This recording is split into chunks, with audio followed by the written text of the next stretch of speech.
Este tipo. ¿Qué Bro, hora es? ¿Qué hora es allá? 8:26, bro. Y parezco un Oh, homeless. Mira, yo mira cómo estoy. Mira, mira, mira, mira. pero siempre parece un hombre.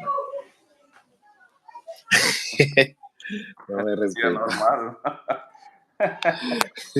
Es un día No me normal. respetas, Yelo. Es que es un día, bueno, un día normal en la oficina. De office. Ok, Contame, entonces pues, ¿qué hace? ¿Cuál tenemos es tu como, tema? no ¿Cuál es tu sé, swing? no sé, pero como, bro, tenemos como 30 minutos o qué? Ujú. Sí. Ok. ¿Cuál es tu swing? Mi swing. Ujú. Bro, lo que quiero saber es qué tan lejos Hi, Philip. were the subtitles. Bro, I'll tell you everything we say in English, don't worry. Okay, bro, ¿qué tan lejos está tu barbero o la barbería? How far is the Está barbershop away from you? a una calle y media. Oh, it's just a street over? Pero él termina en unos 20 minutos. Me dijo, te espero hasta las 9:10. Si no estás, me voy. ¿Y qué va a pasar si llegas tarde? Que me voy a quedar sin peluquear. Ah, No te rías. Jelen, ¿por qué te quitaste el greñero, las trenzas? porque soy viejo, bro. Hay una falta de pelo aquí, bro. Te estás quedando calvo. Ah, Básicamente sí, bro. ¿por qué? ¿Por acá, las entradas? Sí, las entradas, sí, más o menos, sí. ¿Por Estoy qué? viejo, bro. Vos ¿Por mantenés qué? relajado. Bro, Vos mantenés genetics. relajado porque eso te cae el pelo. Yo mantengo estresado. Y mira, claro que aquí tengo la entrada. Oh, es una cuestión de genetics. Sí. Ah, no. Puede ser de genética. Sí, Pero tu papá no es calvo. casi sí, más o menos. Sí, no, pero se afeita y no puedes ver nada. Pero, bro, las entradas, Te hace falta tu pelito. se fue, se Te hace fueron, falta bro. tus trenzas. Ya no te puedes hacer las trenzas. No, no, parezco a Jason, bro.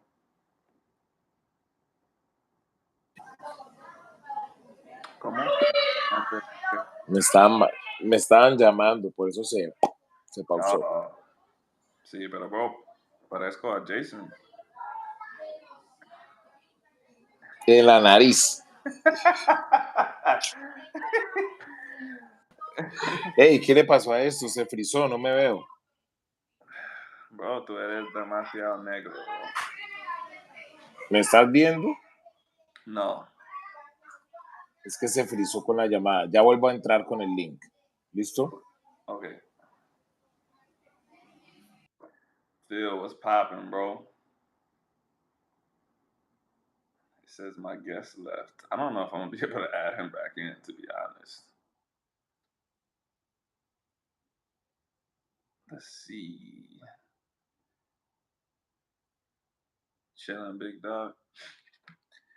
Yeah, I really don't know how these guest lives work. I know how to set it up now to get the original one popping, but like, I don't know if I'm gonna be able to let him back in because I've never let someone in while I was streaming. So I don't know if he's like trying to get back in right now. Could be. And I'm scared to click the X and go back because it's gonna be like, do you want to end the stream? Hmm.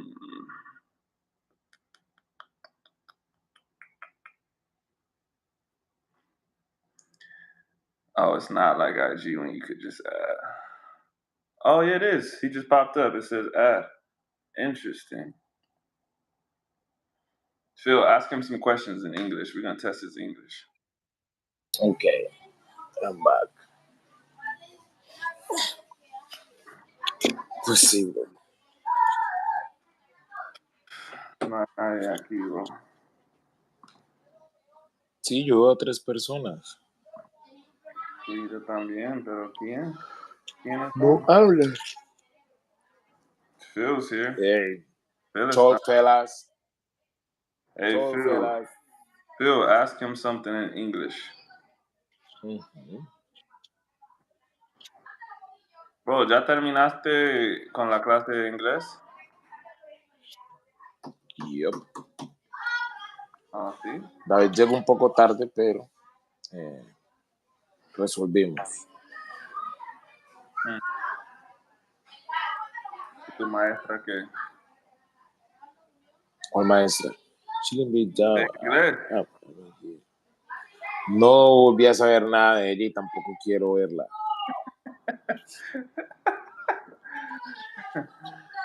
Never. ¿Viste el comentario, bro?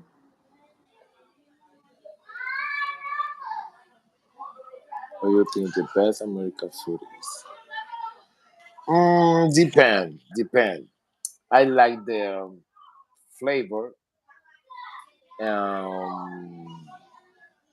sazon from Jamaican food, but not in love because it's spicy Spicy. sometimes. Spicy sometimes.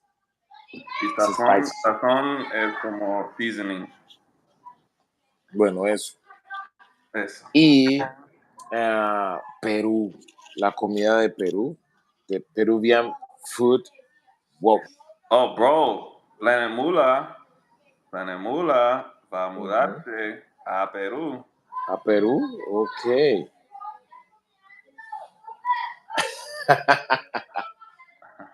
I do. Parece, pero no es. Sí, I do. I'm nerd. I'm a black nerd.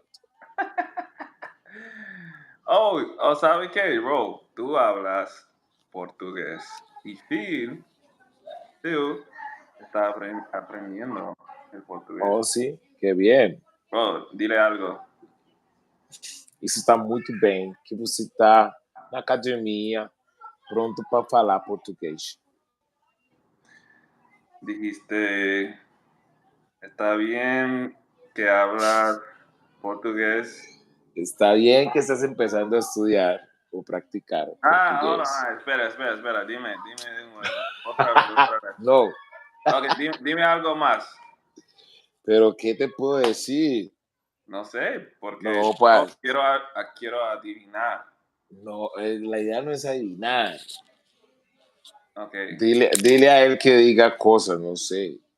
No, bro, dime algo en portugués y te voy a We're decir all black lo que nerds in dijiste. here. Hey, me, Felipe.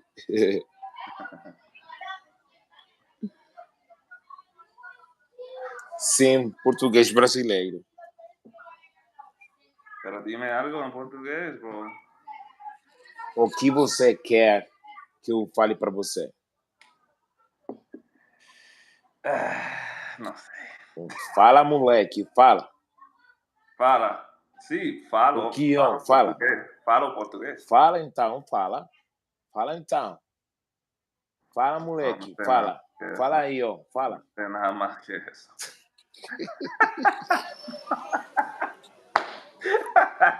No, Lo no, Jalen. reconozco, fala y ya. Portate serio, Jalen. No, pero bro, necesito aprender, en verdad. Follow is I. Oh, I thought follow is Speak. speak. Follow is I speak, right? Speak. Oh. I speak. No, me estaba explicando Ok. No, sí. Falo portugués, ¿sí? Eu falo português. Eu falo portugués. Ok.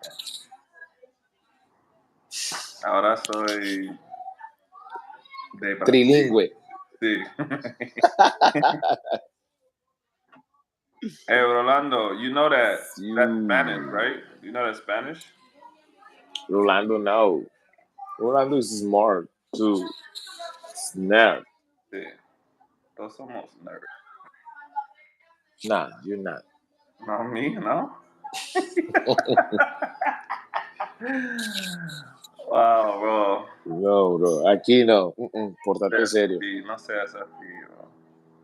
Aquí no. No.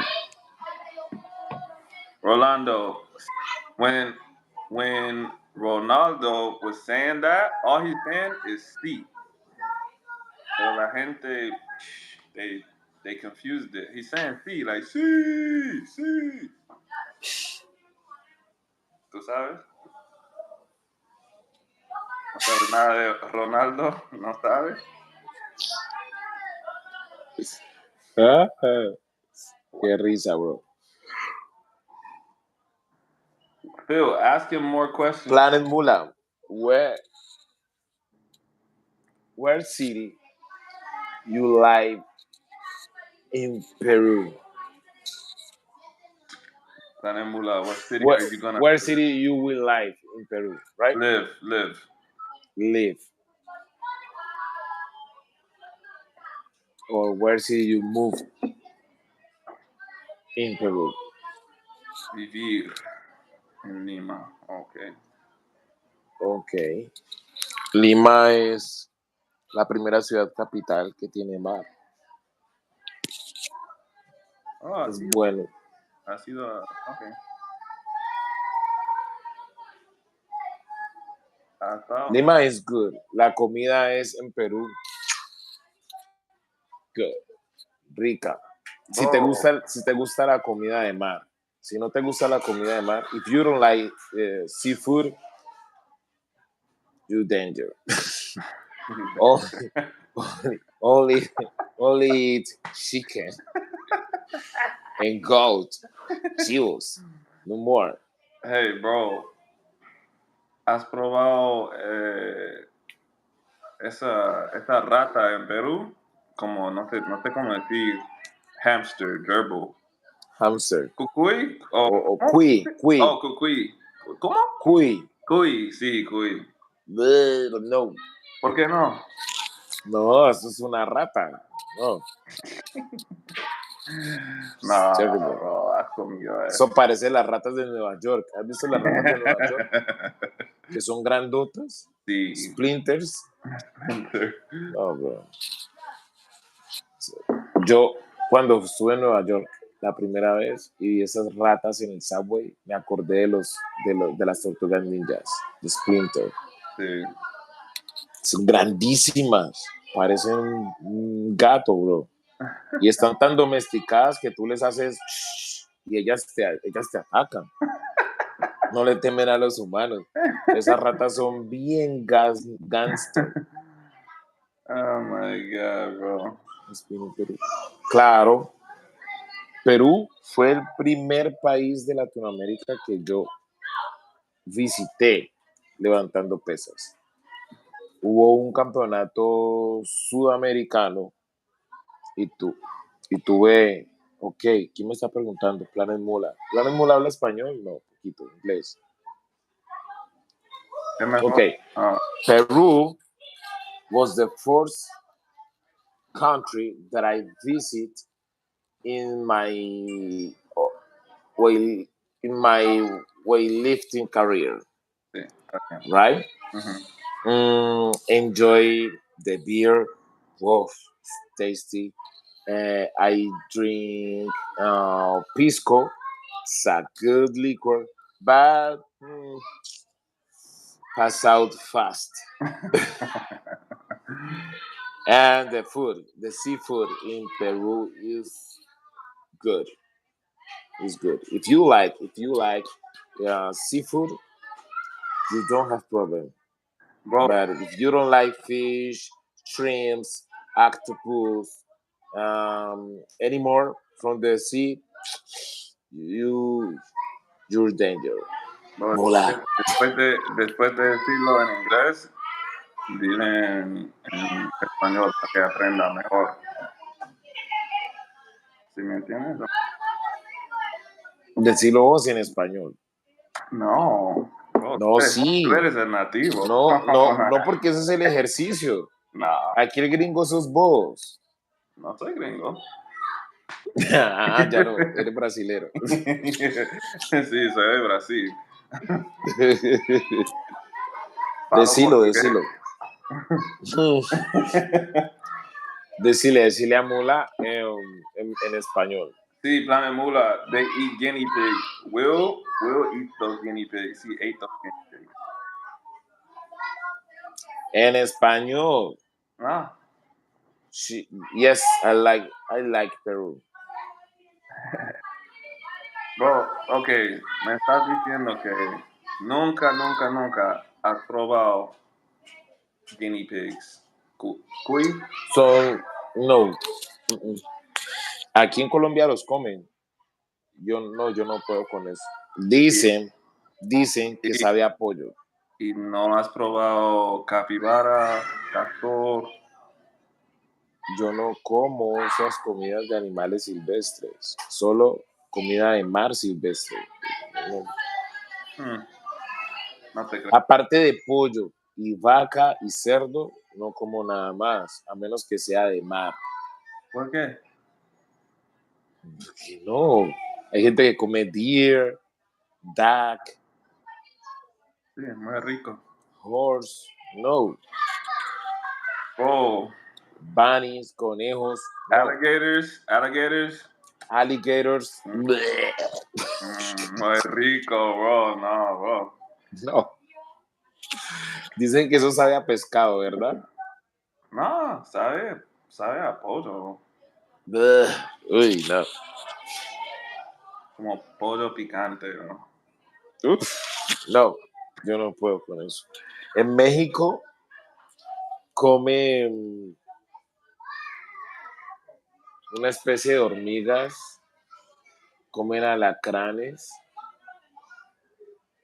gusanitos. Mm. En México también En, comen bien en extraño. tequila, en tequila. Sí. Dicen que todo sabe a pollo.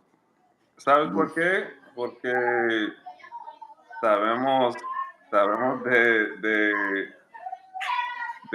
las vacas.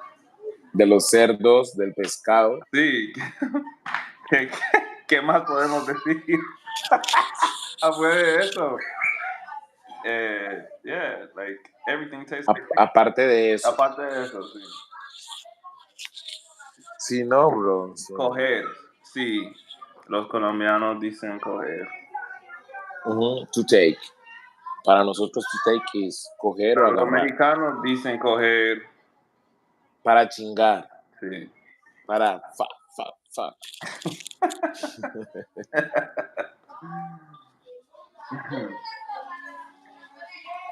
Esa es la diferencia entre Latinoamérica.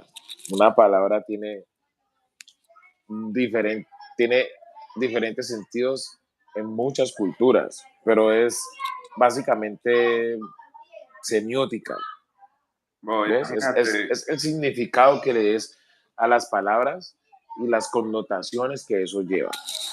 imagínate que estás en México y dices, ¿puedo coger tu bebé?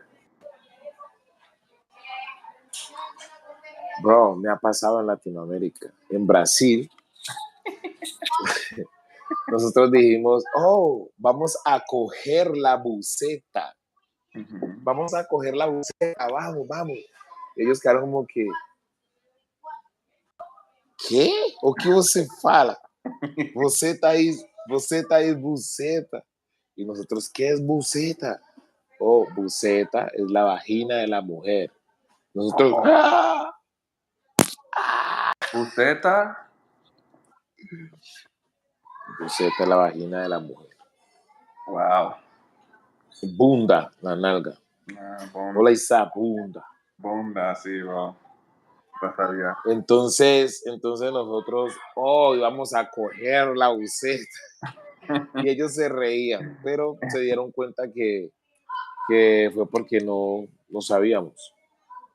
Sí. I feel like Spanish, Mm, Spain is a whole different into language, Spanish. super hard. It is different, but it's just because you're at a beginner stage. If you get a little bit more advanced, it sounds different, but you'll be able to understand it. But it is different. It is different. Tío, estoy diferente. It's different in the accent and the meanings Kitty pollo, of tío. some words. Pau. So, ¿cuál es la Pau es pan. diferencia? ¿Cuál es la diferencia entre pao y pao? Ok, depende. Si tú utilizas pau en un contexto sexual, ok, means dick, right? Pero en el contexto neutral, general, significa bread, pan. Pero es una palabra diferente, sí, porque uno es de la nariz, que es como nasal, ¿sí? Pau. Pao. Es que el portugués, sobre todo brasileño, es muy nasal. Sí. Es muy nasal. Cuando tú vayas a Brasil te vas a dar cuenta. No voy. Es demasiado nasal. ¿Por qué no? Ok. ¿Por qué? ¿Por qué? Vamos a programar un viaje y vamos. ¿Por qué, bro? Sí, a Salvador de Bahía para que conozcas un poco más de la de, de, de la cultura negra, Oh, de claro cómo que sí, bro. entraron los negros aquí al continente.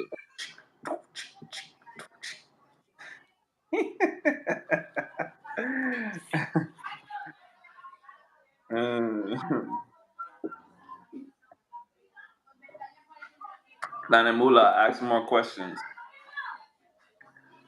Planemula tiene miedo, bro. ¿Por qué? No sé. Pero, bro, ¿Miedo de qué? ¿De irse a Perú? ¿cómo? Bueno, si tú eres negro, Planemula, tal vez No, es negro. es blanco. Sí. No tendrás problema. Te dirán gringo. They will tell you gringo Sí, o mister. Mister. Mr. Gringo. Mister. Okay. They will call you mister or gringo in Peru, right?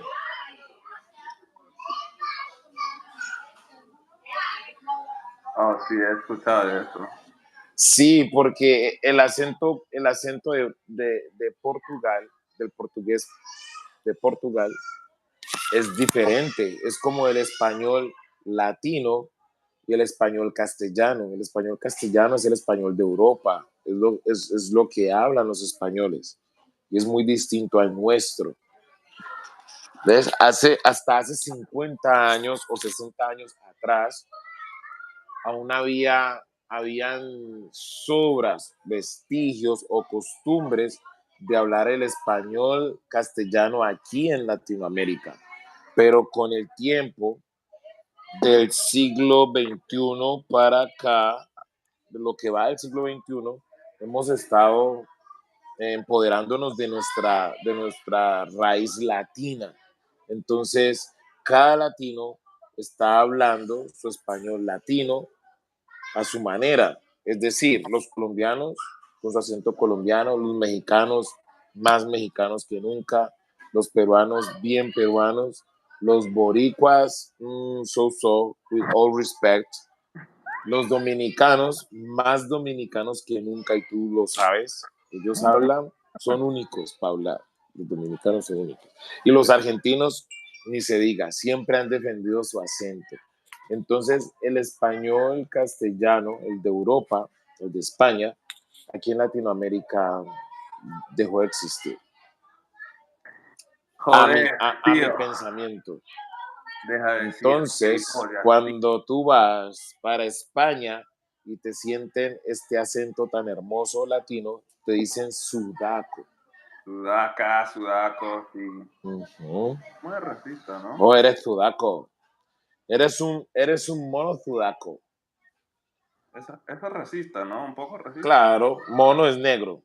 No, Sudaco, pero sudaco, Sudamérica. ¿no? Ujú, también. Es xenofóbico. Ah, okay, sí. How important is it to use a in Spanish speaking? I'm guessing you're talking about in Spanish. It's very important because it's the Oh, it's, it's the structure of the language.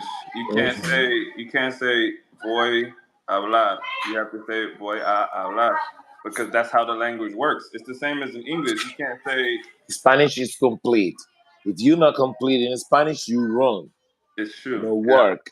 it's the same Okay? thing in English. You can't say I'm going store. You have to say I'm going to the store. You can say I'm going Yeah, to the store, but but you, the Anglo, cut the sentence because reason when you go to translate, okay, from English with any language, you make a mistakes, yeah, right?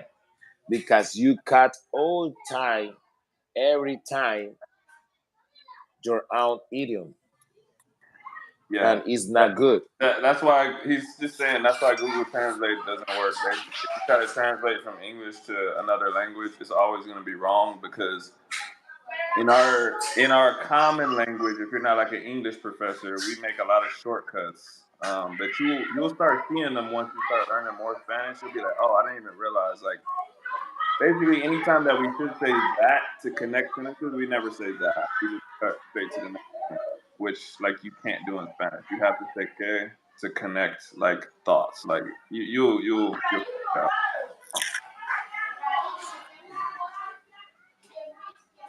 Yeah, Rolando. I don't really know if that's an opinion. That's just fact. I mean, that's where Caribbean Spanish comes from. Like that's literally where it came from. So I don't know if that's an opinion. Yeah, Phil. I know we're not speaking much English anymore, but still chime in if you're still in here. You can get us. You can bring us back to English. No, I'm not gonna live in the same neighborhood as Will. But if Will wants to come live with me, he can. He can live in the guest bedroom.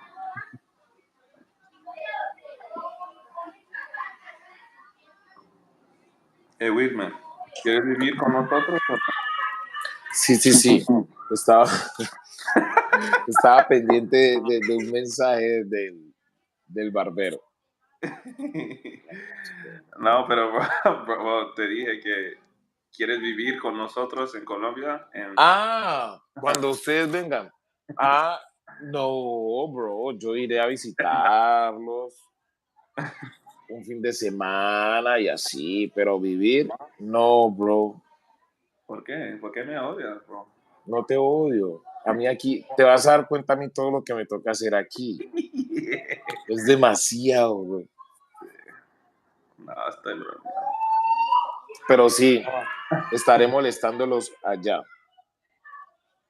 en su casita.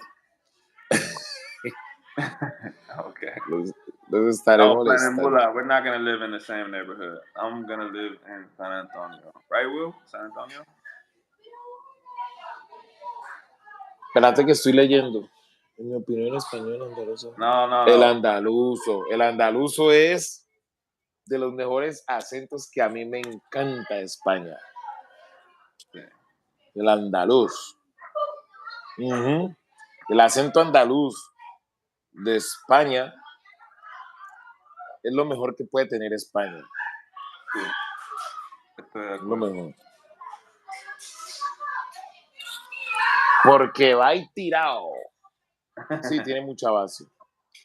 Bro, pero ¿qué barrio quieres escoger?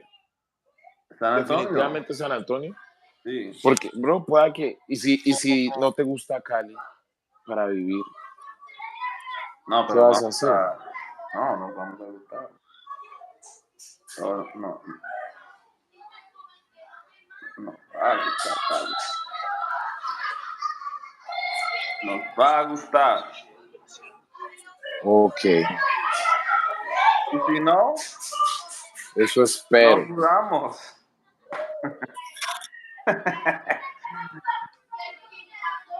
Si no se mudan, ¿para dónde? ¿Para Bogotá?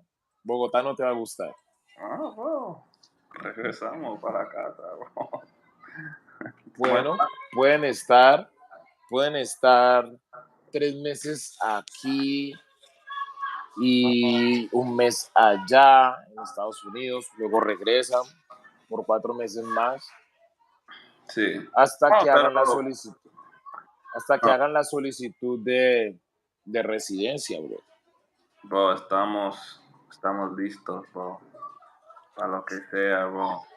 Nos va a Estamos listos. gustar, nos va a gustar, bro. Porque es diferente, ¿sí me ¿Y entiendes? qué dicen tus papás?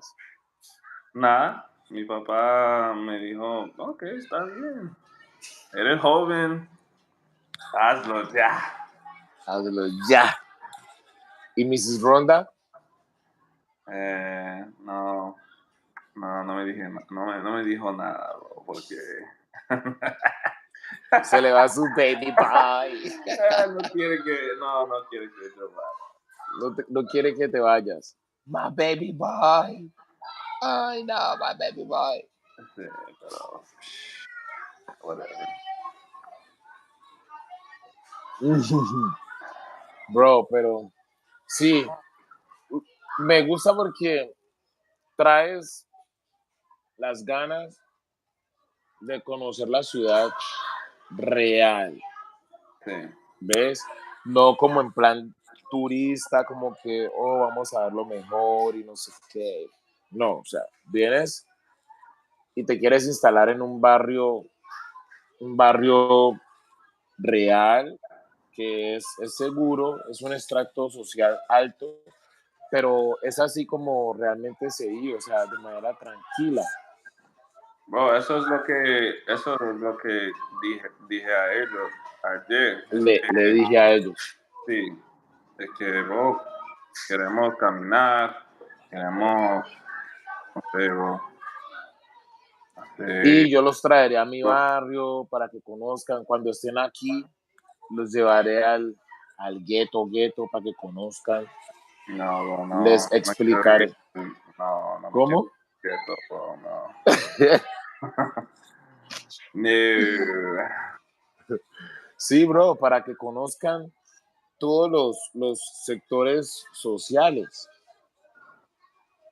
¿Por qué? ¿Por qué? ¿O qué? ¿Para qué? ¿Para qué? Para cuando te pregunten, ¿conoces Colombia? Tú digas, sí, y conozco perfectamente Cali. Y nombres los Si me muero, sectores. y si me muero, No, no te vas a morir, bro. Nada de eso va a pasar. Nada de eso va a pasar. A mí me da miedo cuando voy a Estados Unidos. Y tú sabes por qué me da miedo, ¿no? ¿por qué? ¿Cómo que por qué? Porque, ¿Por qué? bro, uno no sabe en qué momento hagan masacre. ¿Dónde? En los Estados Unidos. Sí, hay Oh, sí. mucha gente loca, bro, Sí, es muy normal. Aquí, que hacen masacres. Y sí. no, bro, No, tienes a mí razón. me da miedo. Espero estén muy bien en vez que espero que estén muy bien. En vez. Eso me da miedo. Pero bueno, bro, inseguridad hay en todo el mundo. Sí. Así que nada, hay que tratar de estar bien, conocer. Y además por el área donde ustedes van a estar, les va a quedar muy cerca al estadio, al Coliseo del Pueblo, muy cerca de la zona deportiva. Oh, sí, bro, bro, quiero que me consigas un trabajo, bro, con el equipo de, de weightlifting. ¿Tú puedes hacerlo? Bro, esos puestos acá son políticos, bro. No son como allá que te evalúan, califican tu profesionalismo. Acá todo eso es político, bro. No, pero bro, quiero trabajar, no necesito dinero o nada, bro. Voluntario. Más o menos sí, pero si me pagan. Claro, si pagan Quejar, está mejor. sí, no me voy a quejar, pero no necesito el Pero, dinero. bro, ahí vemos que aparece. Yo tengo unos contactos que, bueno, podría aparecer un trabajo, no sé, en algún box,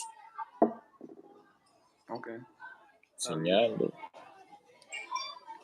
Déjame mirar. Pero bro, ¿en dónde entrena como Jason y todo eso, bro? En las canchas Oh, panamericanas. ¿dónde? En las canchas panamericanas con la selección Colombia. Pero, ¿dónde, bro? ¿Dónde qué es eso? No sé nada de eso. Cuando estés acá, yo te explico Ok. y te llevo. Bro, porque quiero grabar. ¿Me van a dejar o no?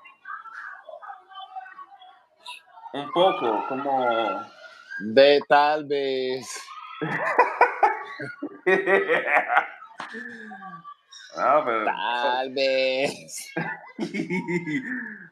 No, como Bo Rivas y Jason López, no, pero los jóvenes tal vez o algo así.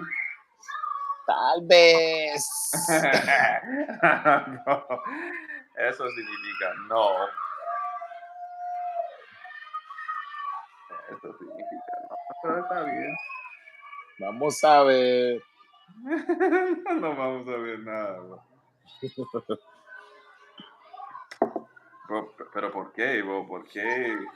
Bro, porque tú sabes, todo es inmediatez.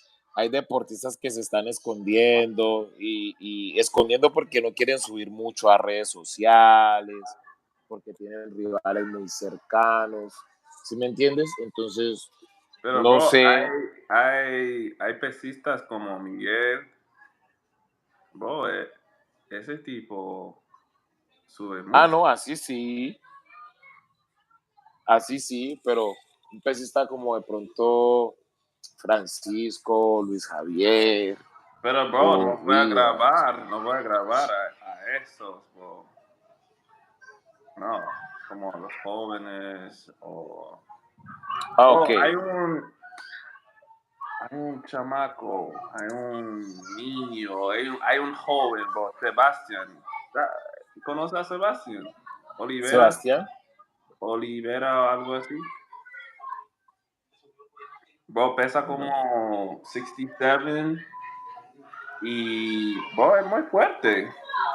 no sé quién es. Sí, hizo como, no sé, bro, 160 y clean and jerk, en clean and jerk.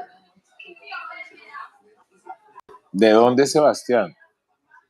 No sé, pero es de Colombia, pero no sé. Pensé que era de No, Cali, pero no sé. no sabes el estado, la ciudad. No sé nada de eso, bro.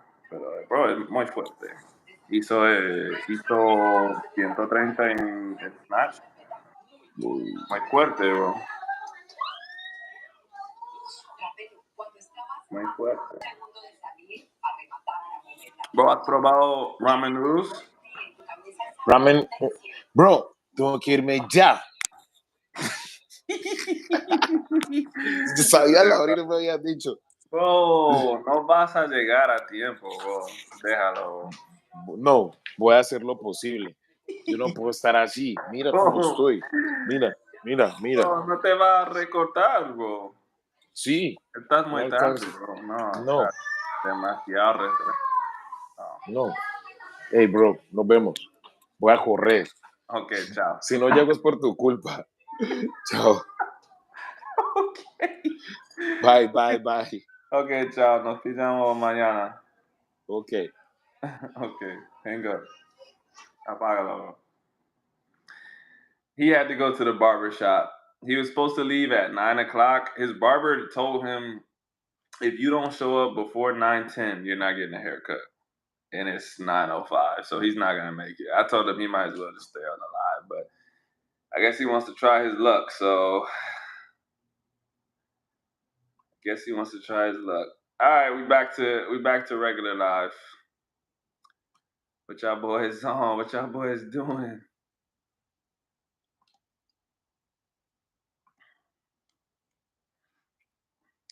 I feel like for everybody except Rolando, that was like a lot of Spanish. But that's just the nature of the beast. If I bring Will on, I mean, y'all heard his English. He speaks English, but he's not gonna feel comfortable speaking English like full time. So if I bring him on here, there's just gonna be a lot of Spanish, a lot of English. So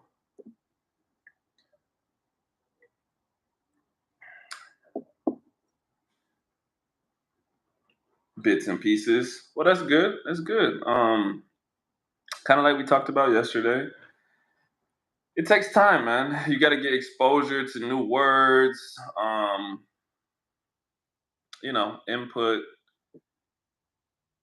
Input. The more input you get, like the better you kind of get with it.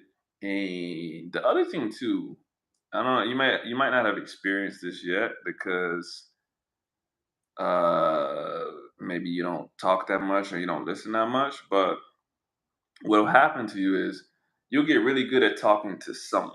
Like let's just pretend I'm you, right? And I speak to Will all the time and I'm like, man, I'm getting really good at this. And then you'll hear someone talking in the street, two people having a conversation, and you won't understand shit. And that's because you're lacking the context, you're lacking inside jokes, inside information. Like at the end of that conversation, we're talking about weightlifting. If you don't know anything about weightlifting, then 67 and 130 and 160, none of that stuff means anything. So even if you heard it, you might just be like, I have no idea what's going on, right? If you know weightlifting and you know a little bit of Spanish, you might even pick up more than someone that knows Spanish because, like I said, you're lacking some critical information about the weight classes and like what's the normal amount of weight to lift. Like if I tell Phil, like, yeah, he's a 67, he knows what that means. Even in your native language, if I tell you someone's a 67, you might not know what that means because you don't do weightlifting. So yeah, some stuff like that'll happen when we're talking. But the conversations that are replying to comments and very general conversations, I think you'll get a lot out of those whenever he's on here talking. So it wasn't that bad. I could pick up words here and there. That's good. I think Will, when he's being professional, like on here and stuff like that, I think he talks like very clear. He's what I think of when I think of Colombian Spanish speakers. It's like it's not exactly slow, but it's clear. Like he pronounces every word. He tries to say S's. Like it's not like Puerto Ricans or Dominicans or something like that. So he's a really good person to talk to if you're like trying to learn. My guy said he's eating some ramen.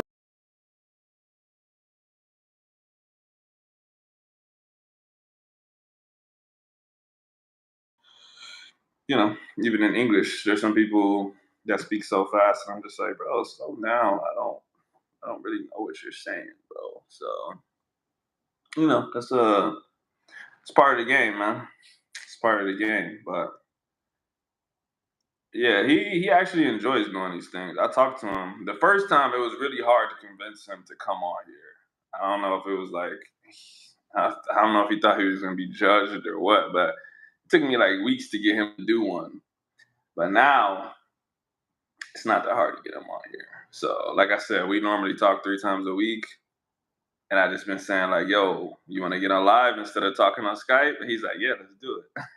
so, so clearly he's been liking it. I haven't been having to do like any convincing. I'm just like, yo, let's do live right now. He's like, all right, send a link.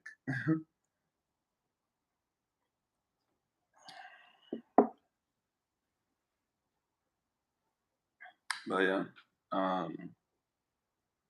if y'all ever have anything like, if you ever think of something that you want to ask him, like when the live's over, when he gets off or whatever like that, you could put it in the chat or you could send it to me personally, and I'll make sure we bring it up next time because I know it's hard to remember that shit. You get on live and you're like, damn, I had a question, but I can't remember it. Then you probably remember it right when he leaves. So But yeah, I'll try to bring him on here as much as I can. I'll try to get him on here pretty often so y'all can get some like kind of free Spanish lessons. Not really lessons because you're like you said, you're getting bits and pieces, but it's some extra input and it's kind of personalized because you can comment, you can make him say stuff based on your comments. So it's not exactly the same as like watching a random YouTube video where they are saying super random stuff. So yo, it's hot, y'all. I got the AC off so that it won't be loud. But today is not a chilly day. It's pretty hot. Damn, y'all not talking no more, man. What's up? Oh yeah. No, those kids are loud, bro. You know what? I that kind of stuff actually doesn't bother me, but I do know he actually hates that because if you're trying to be professional and teach a class and someone can hear all of that, it can be really distracting, especially if someone's already frustrated because they're like feeling whatever about their Spanish. So like that was actually, now that you say that, that was one of the biggest things that stopped him from coming on here. He was like, "Oh man, I don't look presentable right now. And the kids are making noise. Like they're gonna think I'm not a professional. Blah blah blah." And I was like, "Bro, they don't care about that shit. Not right now." So you watch my vids? No, I did not watch them. You'll know when I watch them because I will put a like on them. The thing is, I keep doing lives, bro. And so, like yesterday, I got off a live, we ate, and then we showered and stuff and got ready for bed. So the later I stay on here, the less chance there is of me watching those videos. Like I said, I don't like opening stuff unless I'm going to give it my full attention. So I don't want to like click on the video and then something distracts me, and then I'm like, oh fuck, I never watched that video. So I'd rather not open it at all until I'm ready to watch it. But I promise you, like, what's today? July 13th, Thursday.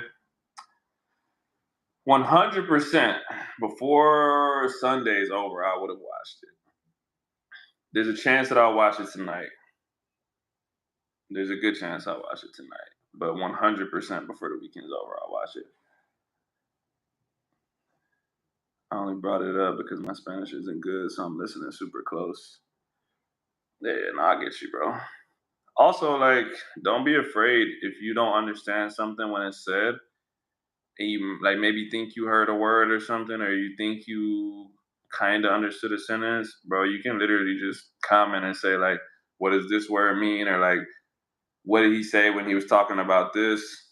Because the sooner you comment it, I can address it. If you ask me right now, I might not remember what he said. I might. You can still ask if you think you heard something and you want to check up on it. But maybe someone like Rolando or someone else in the chat might have heard it too. So if you think you heard something and you want some clarification, just ask because that can actually really help you a lot. When something's right outside of your grasp, but you're understanding a decent amount of it, having someone like fill those gaps can help you a lot.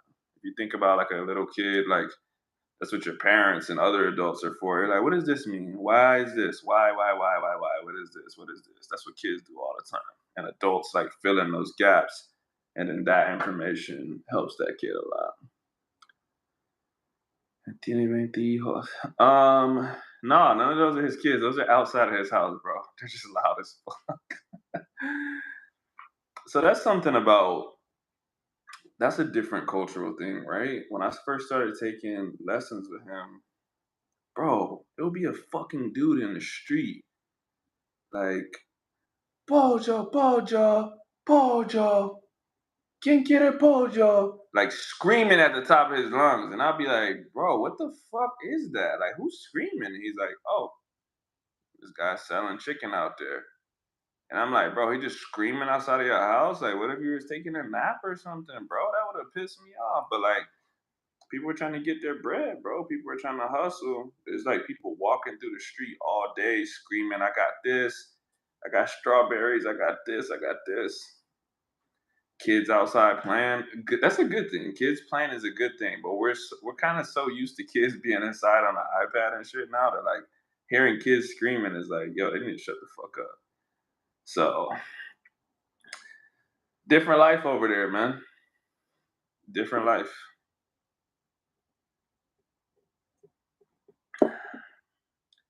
But in the USA, you be alive and gunshots going off.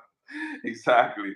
Exactly. We're complaining about kids, but people get murdered on my live stream. So, different life. Elote. Yeah, bro. There's a guy out here that does that. So that's cool.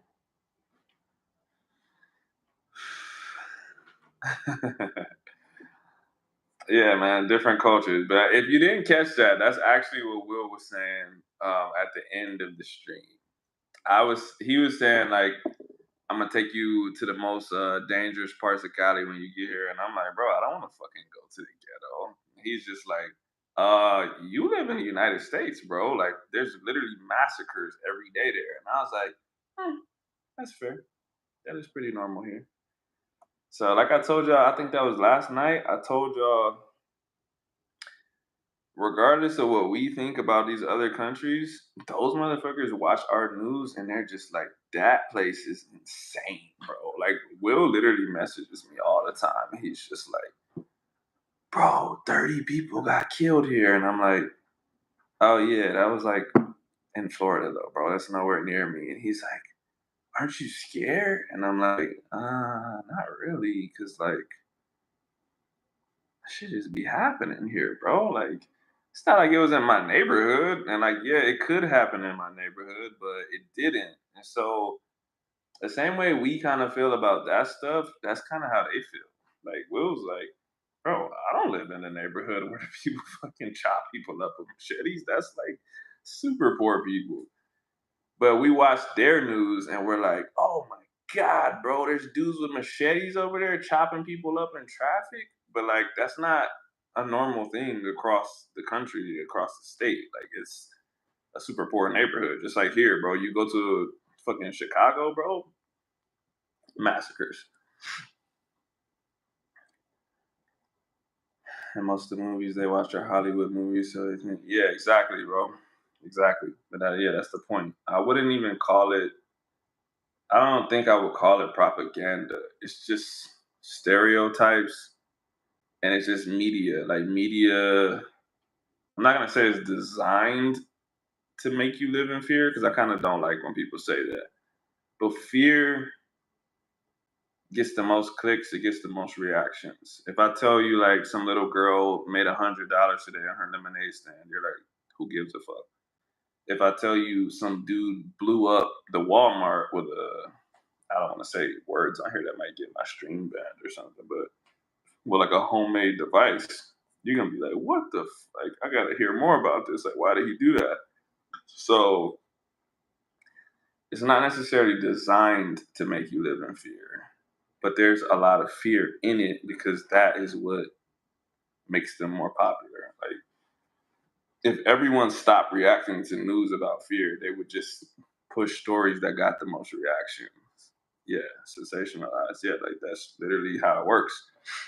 Typical. That's anyone that wants to make money. Like YouTubers, influencers, whatever. They do stupid shit because it gets them views. If you're not like that, like I'm not like that, bro. I'm not doing stupid shit. I don't care how many views it would get me. I get on here to just talk and be myself, make videos, help people.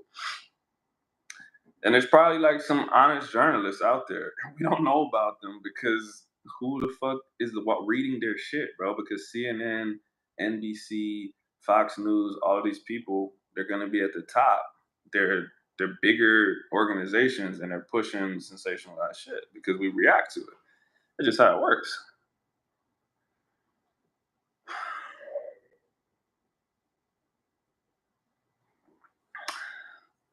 Ya los estadounidenses reciben tan buenas calificaciones en la escuela. I don't really know what you mean by that.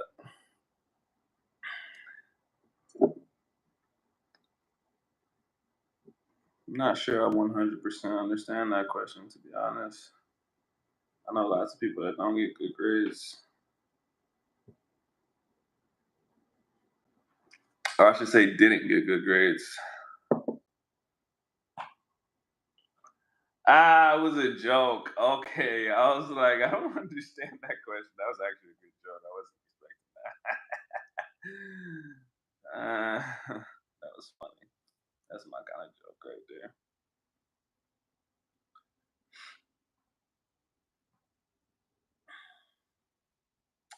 That's my kind of joke right there.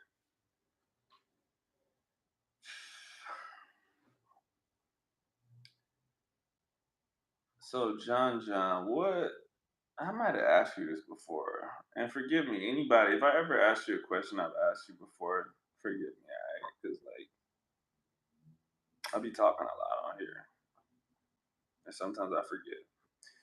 But what level of Spanish are you at? Like, I need to come up with like a quick tempo scale, like a Jalen scale, because I really don't be liking other people's scales of Spanish. They like go from like I don't know, it's like too general. It's like novice, more advanced novice, intermediate, expert. It's like, what the fuck does that mean? I like to like break it up. Usually I say like, can you not have conversations?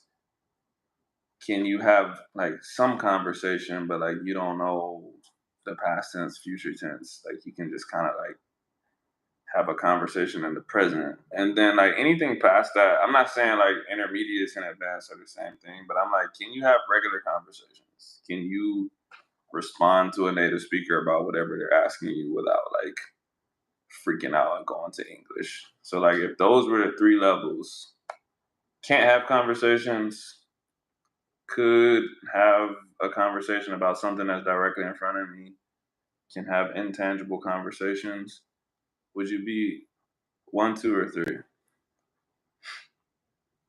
And if that's a horrible scale, fuck you. I made that scale with my heart. I might refine the scale. I might make it 4 levels. I feel like there needs to be something in between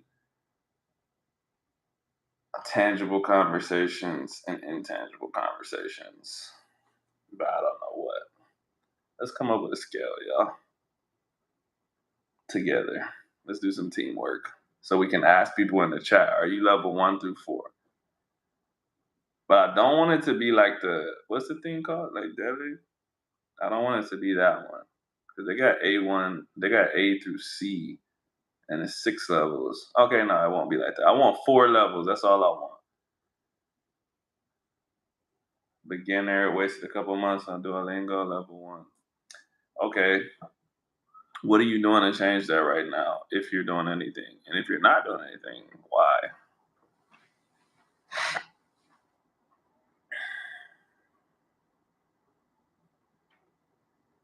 No, I did not eat. I was literally just about to say in this chat, "Where's my wife at?" And I hope she's bringing DoorDash or something. But no, I didn't eat. Duolingo is great for getting started. I feel 2 different ways about that. I think anything is good. I think any start is better than no start, right?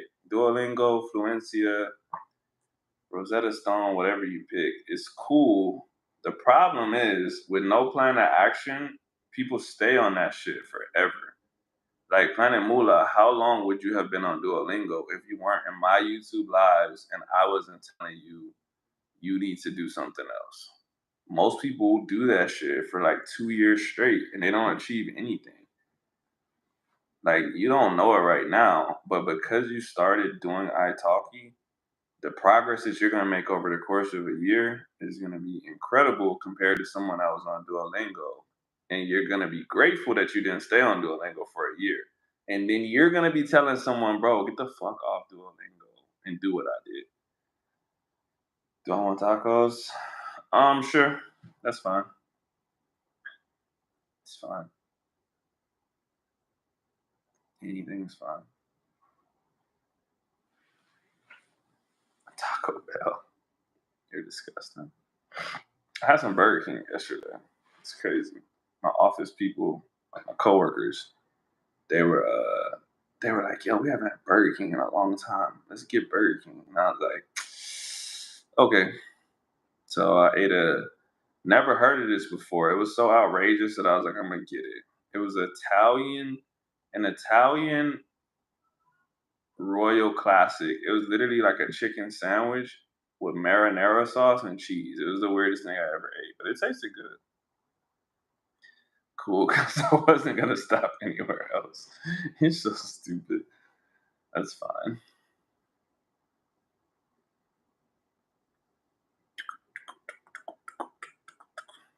Nah, bro, I would never eat a dick. Nah, but actually, no, I have not ate at Dick's in Seattle. Everyone's always like, Dick's in Seattle pays their employees. They pay their employees so much, or some shit like that. But I don't really like Seattle, so I don't go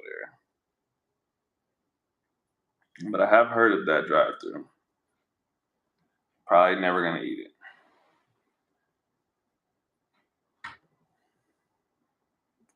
Probably.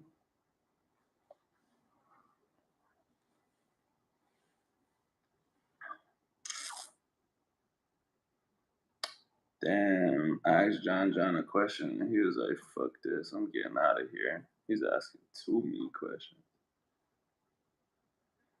Oh, let me pull up the news. Oh, damn, John replied right when I said that. I switched to Babbel and got some workbooks for more structure. I'm not ready to talk to anyone.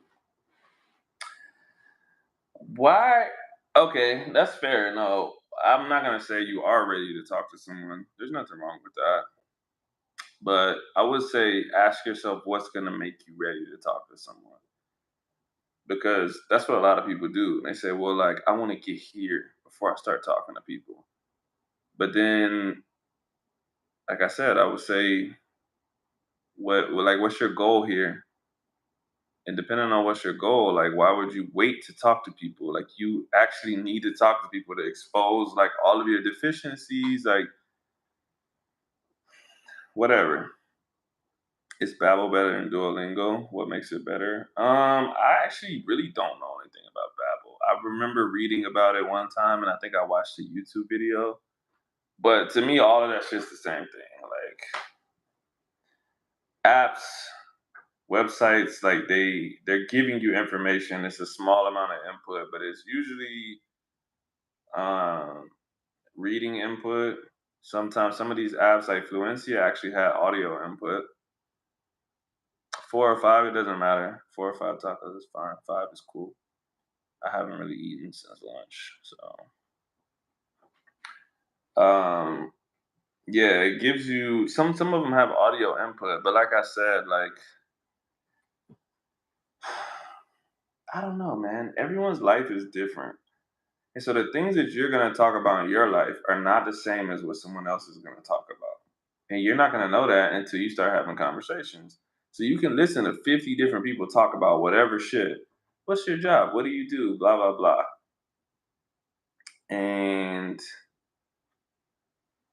like your answer is going to be different than theirs, which is going to bring on a different set of follow up questions. You know what I mean? So every time like I watch someone talk, I'm like, I can't wait to say that, and I never get the opportunity to say it because my conversations are always different. You probably done that in your native language, like you're in the mirror, like I'm gonna walk up to this girl and I'm gonna say this, and then she's gonna say this, and I'm gonna say this, and then you start talking and she doesn't say what you want her to say, and you're like, fuck, that's not what I planned on.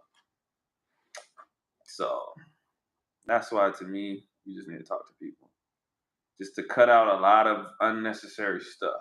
Because, like I said yesterday, no matter how well you think you're speaking, you're not speaking well. I promise you. I promise you, your accent is horrible. No matter what you think, if you're speaking by yourself, your accent sucks. You need someone that you can be comfortable with, and you can tell them like, hey, when I pronounce stuff wrong, tell me. I don't know how early y'all got on the live, and I don't know how much y'all can understand.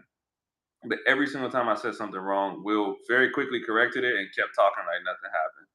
And I don't think anything of it because I literally told him the first day that we ever started, I'm like, yo, for the rest of my life, if I say something wrong, immediately tell me I said it wrong. What the? Yeah, I told him immediately tell me that I said it wrong.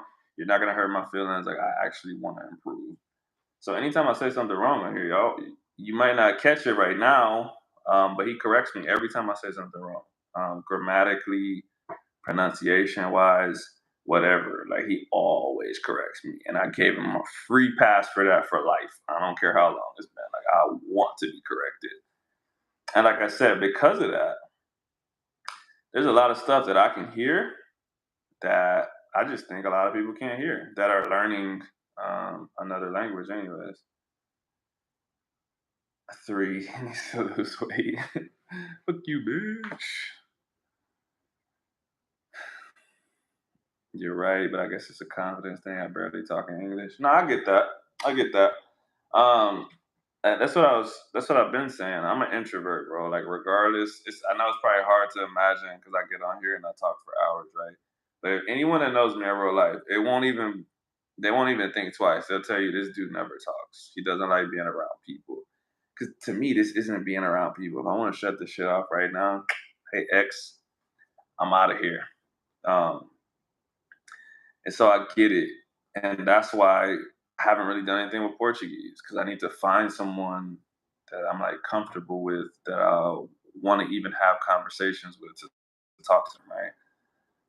So like that's really what you need. Like you gotta find someone that you can talk to. But the shitty part is that it's just uncomfortable in the beginning. Like I told Planet Mula, like you're gonna have to just kind of you're gonna have to kind of go through tutors. Like I got lucky to be honest, because we already had something in common, and I asked him to be my tutor. But if you just get on italki, you're probably not gonna like your first tutor. You're gonna have to find someone that you vibe with. Like it's not gonna be it's not gonna be super cool people like me.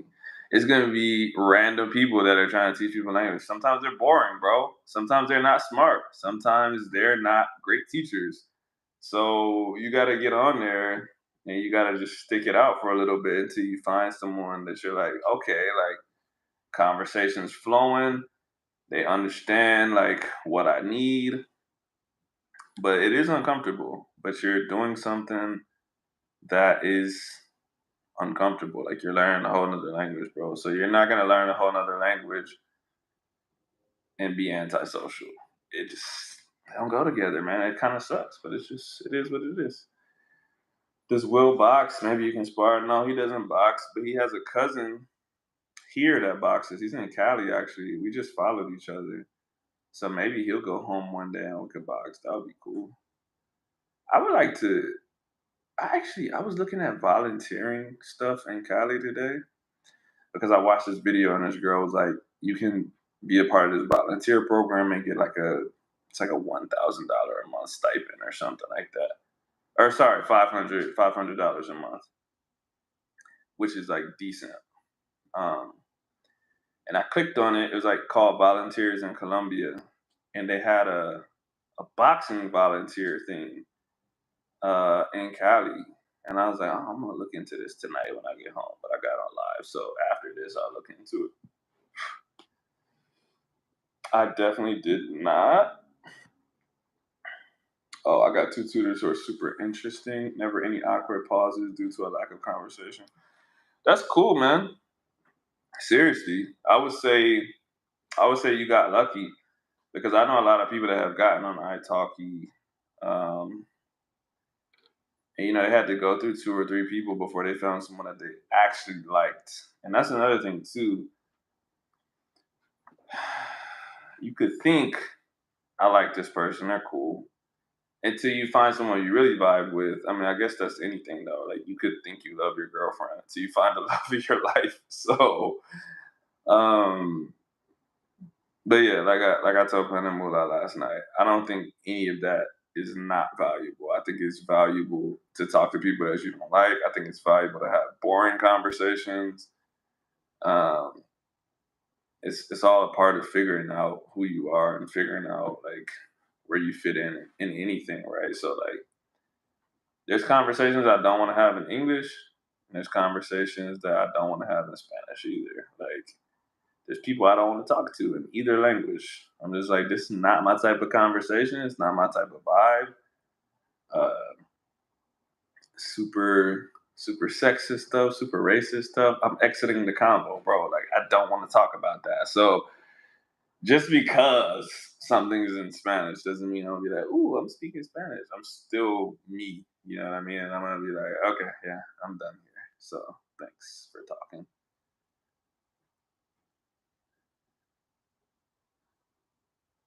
Oh, you're saying it took you three tutors before finding these two. Okay, okay, yeah, yeah. That's the experience that I've heard most is like you probably ain't gonna like the first couple people that you talk to because it's just random. And like that's not usually how the world works. You don't just kind of just meet people and you're like, wow, you're the coolest person I ever met. Like,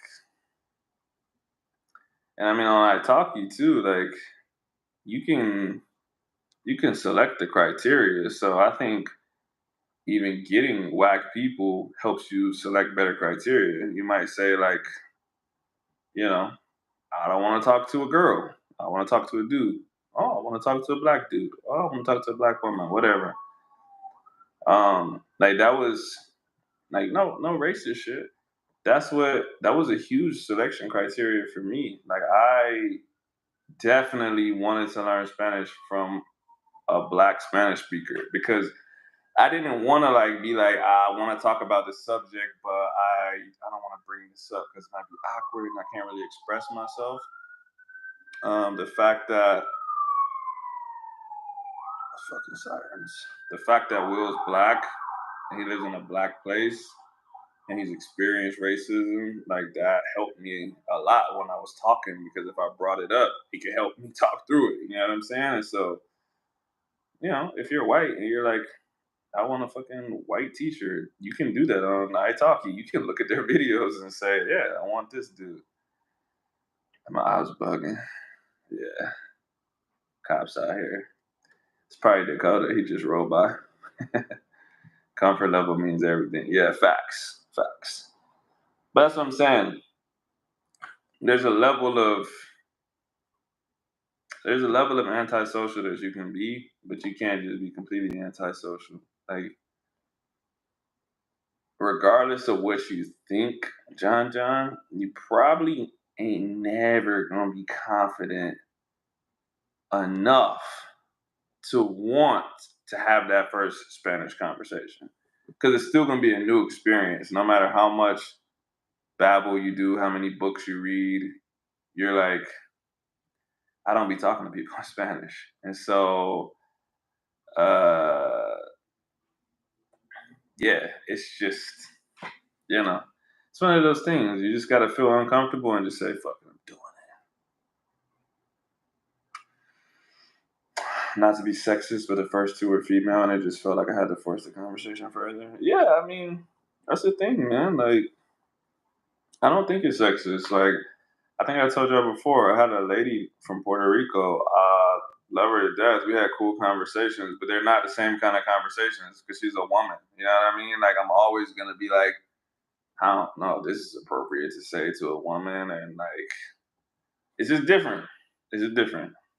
Um, it's just not the same. So, like Phil said, comfort level means everything. I wanted to get a tutor that was just like me. I was like, I want this to be like someone that I would be friends with in real life, which is why we're still friends. Like that's why we talk. We get on live and shit. So I want to go over there because we're like super cool, bro. Like people die and we tell each other cool. Like damn, need to inform my friend that my aunt died. You know what I mean? So yeah, I feel like your friend Mike is pretty introverted. What was his reason for learning? Uh, I think he's I think he's in the middle, man. I think he's uh I think he's not into social media, but I don't know how actually introverted like that he is because I don't know. He seems to like enjoy being about Like he travels by himself. He does all this stuff. Like he puts groups together. I'm like, damn, bro, you got energy. But I guess you could call him introverted. Like honestly, from what I know, he wanted to prove to himself that he could do it. It wasn't even like a social thing. He just like he wanted to challenge himself. He wanted to prove that he could learn another language to himself, though, because he had, from what I understand, he had attempted in the past, and it was like the same story a lot of us have. Like I told y'all before, I took Spanish in high school. I tried Duolingo. I tried Fluency and a couple other apps. And I just convinced myself, like, yeah, I'm just one of those people that doesn't have like a language brain, whatever the fuck that means. But then I would see people like Mike. I saw people like Meaningful Blogs, and like, you still kind of make excuses. But then, like I said, certain people like Mike updated his whole journey, and it was like I can't even deny. I watched him at month 1. I watched him at month 12, and so yeah, I watched a lot of. Okay, yeah, and so I watched a lot of different people, and I was like, I can't even say that I don't have a language brain because I watched all these random people start from scratch, and I watched their shitty progress until they got really good. So I was like, clearly, it's the method. It's not the person. Introverted can mean a lot of different things. Yeah, no, that's facts. That's actually facts. I feel you. I'm working on it. Yeah. Take your time, man. Take your time. I'm just telling you from experience that you'll never be ready because I've been there. I still experience that sometimes. Like, not necessarily like low confidence, but I'm just like, like this person is like a real deal native speaker. Like, I don't know if I want to approach them and talk. Like, I'm gonna sound stupid compared to them and shit like that. But I'm like, you know what? Like, who cares, bro? Like, people speak to me in English all the time, and they don't have like a great level of English. I don't think anything of it, you know. So I think Mike being a teacher helped. Yeah, for sure. But he was a math teacher at first, though. He does like the language stuff now, but at first he was a math teacher. He didn't have, he didn't. I guess I don't know what that comment is exactly referring to. The ball and chain has arrived. My best friend's texting. Do you think so? When you say you think Mike being a teacher helped, are you saying you think him being a teacher helped him be extroverted, or do you think it literally helped him learn because he is good at knowing how to teach things, so he kind of taught himself better? Or what are you referring to with that? Just to make sure that I'm sure of what you're saying.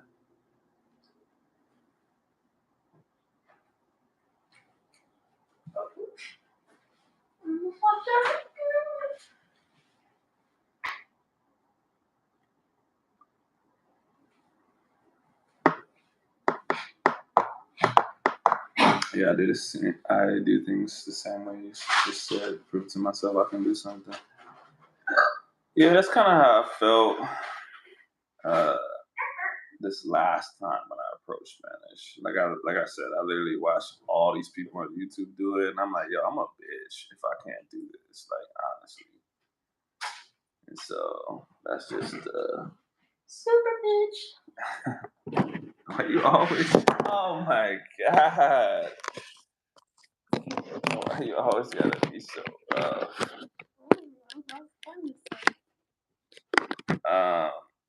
Him. Why are you holding it like that? Because Will was on here, and you have to do it vertically when someone else joins.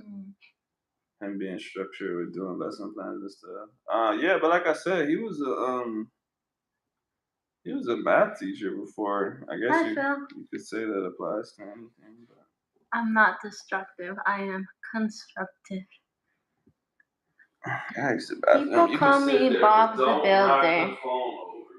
Don't knock it over. My screen, my thing's already broken. If it drops again, it's gonna break the actual thing. Okay, Roger.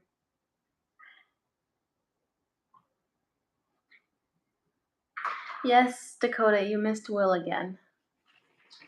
Hey, Phil. Ha ha ha ha ha. Ha ha. Close to the mic. What are you gonna do about it? Can't do shit. Just kidding. I'll be out here like a normal person. Tell us a joke, Axa. I don't know. Let me think of one. Oh wait. No. Yeah, I don't think I got anything. Everything requires like a response from y'all. Well, I guess you guys can reply on the chat. Okay. Knock knock. Who's there? Who? You guys go, hoo hoo. I'm like, is there an owl in the room? What? Had no idea. Oh, you guys are just getting to the who's there. Okay. Do I still do jujitsu? Yes, but not as much. Hoo hoo ha feels the owl.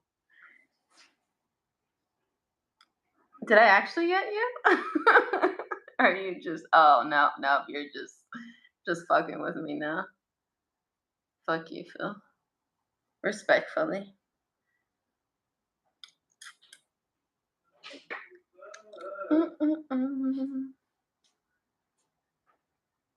I have a future in stand-up. Thank you. I probably won't pursue it though, because I have a future in whatever I set my mind to, but I prefer not to. What?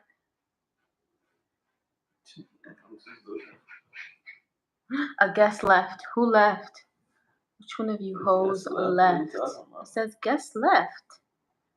That was Will, fool. Right now? Oh, because we did a joint. Oh, I see. Okay. Did I do college wrestling? Yes, I did. I did it all 4 years. Was a college All-American. It's probably one of the stupidest shits I've ever done my whole life.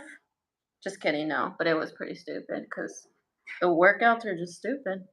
I was actually talking to my coach about this yesterday, how stupid wrestling workouts are. They're just so dumb. Like, it's just why. Like, for example, we used to have to just run stairs for hours with someone on our back. Not even just us running the stairs, like with the piggyback ride. Piggyback? Is that what it's called? Yeah, piggyback ride. So they had to do that stupid shit, and then like I was just like, why? Like, why did we have to do that? And we just like bear crawled up hills. And I'm just like, why? Why couldn't I just run up the hills? We had to fucking. And then on top of that, not only did we like run with them, like bear crawl, we had to like do like, what is it? I don't know. We have different terms. Let me see Muñeco so I can borrow him. Muñeco. No, we didn't. Hey, come here. Stay. He's hyper, guys. Sorry. Okay. So this is what we call the bridle carry. So just imagine a grown-ass human, you having to carry them with pretty much just your arms. I mean, you do utilize your back when you go here, but still. Then we have to do koala like this. So they basically straddle you. This is all hills, remember? And then the last one, fireman's carry. Oh, that one was easy though, because you could just put them on your shoulder like this. Just had to run. And it was pretty ridiculous, I might add. I ever considered joining the military back in the day? Yes, I did. And then everyone told me it was trash and that I shouldn't do it. But I don't know, because some of those VA benefits are kind of dope. So sometimes I wish I did it, but I didn't do it. So, yeah. But I'm happy where I am with my life, so it's not like I don't feel like I missed out on anything. With the nature of the sport, it makes sense because you're low, like a bear crawl, and you're wrestling with someone. I mean, it makes sense. Yes, 100%. But I agree, it's ridiculous. and then just doing the stupid shit every day. So I liked my hair, so I didn't join. Yeah, it's a good reason not to join. Hair is important with someone's identity. I agree. Okay, y'all, I just got home and I have to walk my dog. So we are gonna go. Say bye, Michael. Can you guys hear him? Who said that? Muñeco. Bye. Yeah, I'm gonna get your food. Good. You said you were walking the dog. Yeah, I'm gonna get your food too. Just let me go in front. Cause I have my wallet now.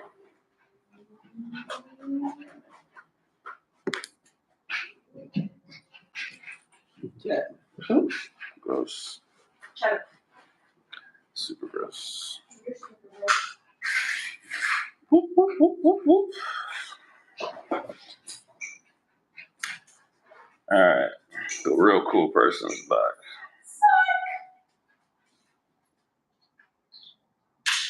The coolest. Person is leaving. Whatever. Stay.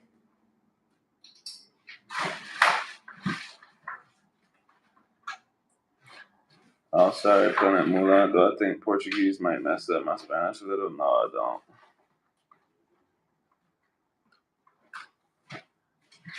It's to be honest, I think learning languages can only help you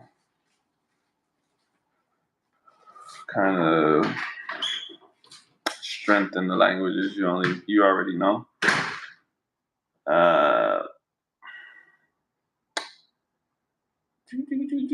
After West Point, you still had to serve out a contract in the military? Nope.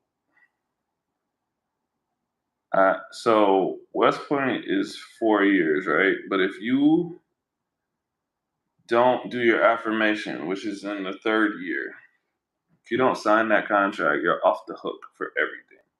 So when I graduated high school, like at my high school graduation, it was like Jalen Shabazz with a $500,000 scholarship to West Point. Everyone went crazy. But I left after my 2nd year, debt free.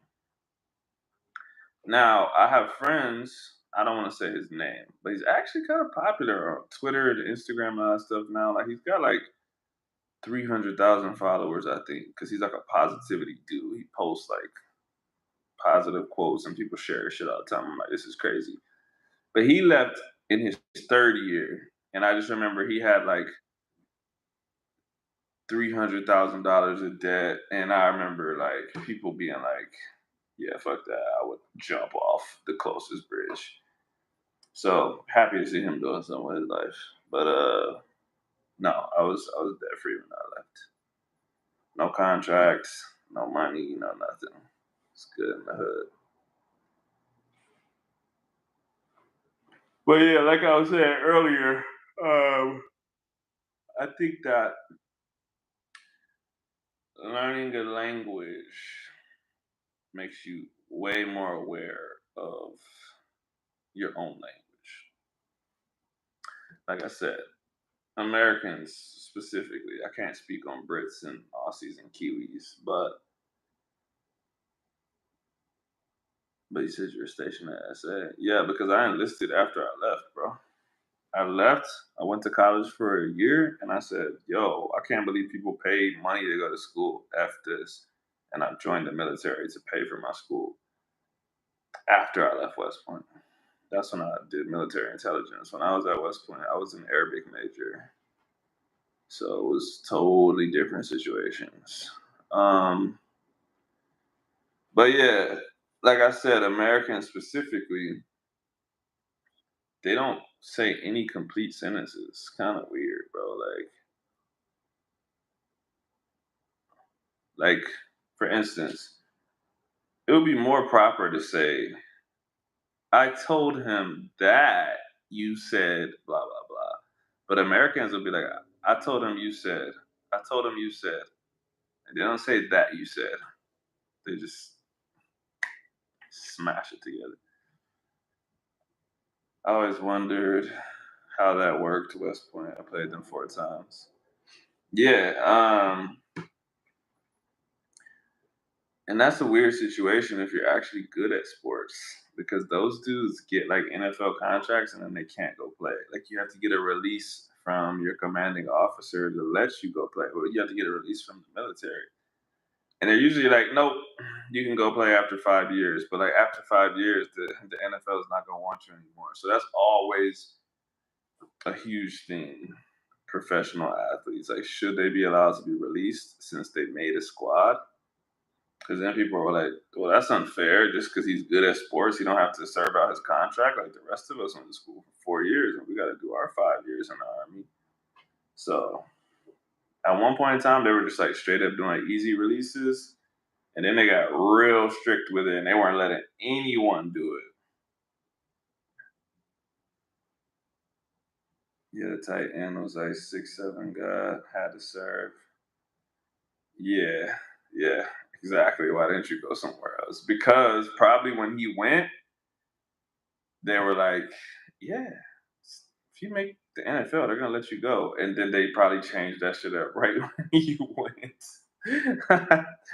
But yeah, there was a time when it was easy to do. Nowadays, they're like, nah, bro, serve your 5, and if you're still good enough, you can go play afterwards. But like I said, like, bro, you go serve for 5 years, you're not gonna be able to train like an athlete, bro. And even if you do, like, that's 5 years gone, bro. 5 years on an athlete's body is tough, bro. You're talking about the NFL. You're not talking about boxing or something. Like, yeah, no. 6 foot, 7 foot.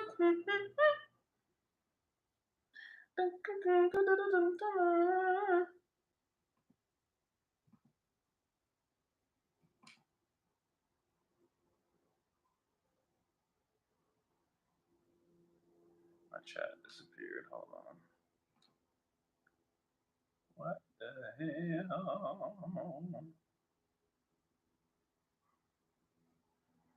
David Robinson did not go to West Point. He went to the Naval Academy. Roger went to West Point at Vietnam than the NFL. Yeah, it was also easier a long time ago because like they weren't the caliber of athletes they are now. If you take 5 years off now, bro, you ain't making NFL. That's just facts. I was like, man, them old school players built way different. Yeah, I mean that's facts though. But yeah, there was a time when like West Point was like good at football, like legit good. Way before 9/11. After 9/11, nobody wanted to go to West Point. I mean, he won 2 Super Bowls. Yeah, no, facts. I'm not saying he wasn't good. I'm just saying overall. It's just like Michael Jordan, bro. Like, no disrespect to Michael Jordan, but those players weren't the players now. He was good. And for his generation, undeniably just like GOAT.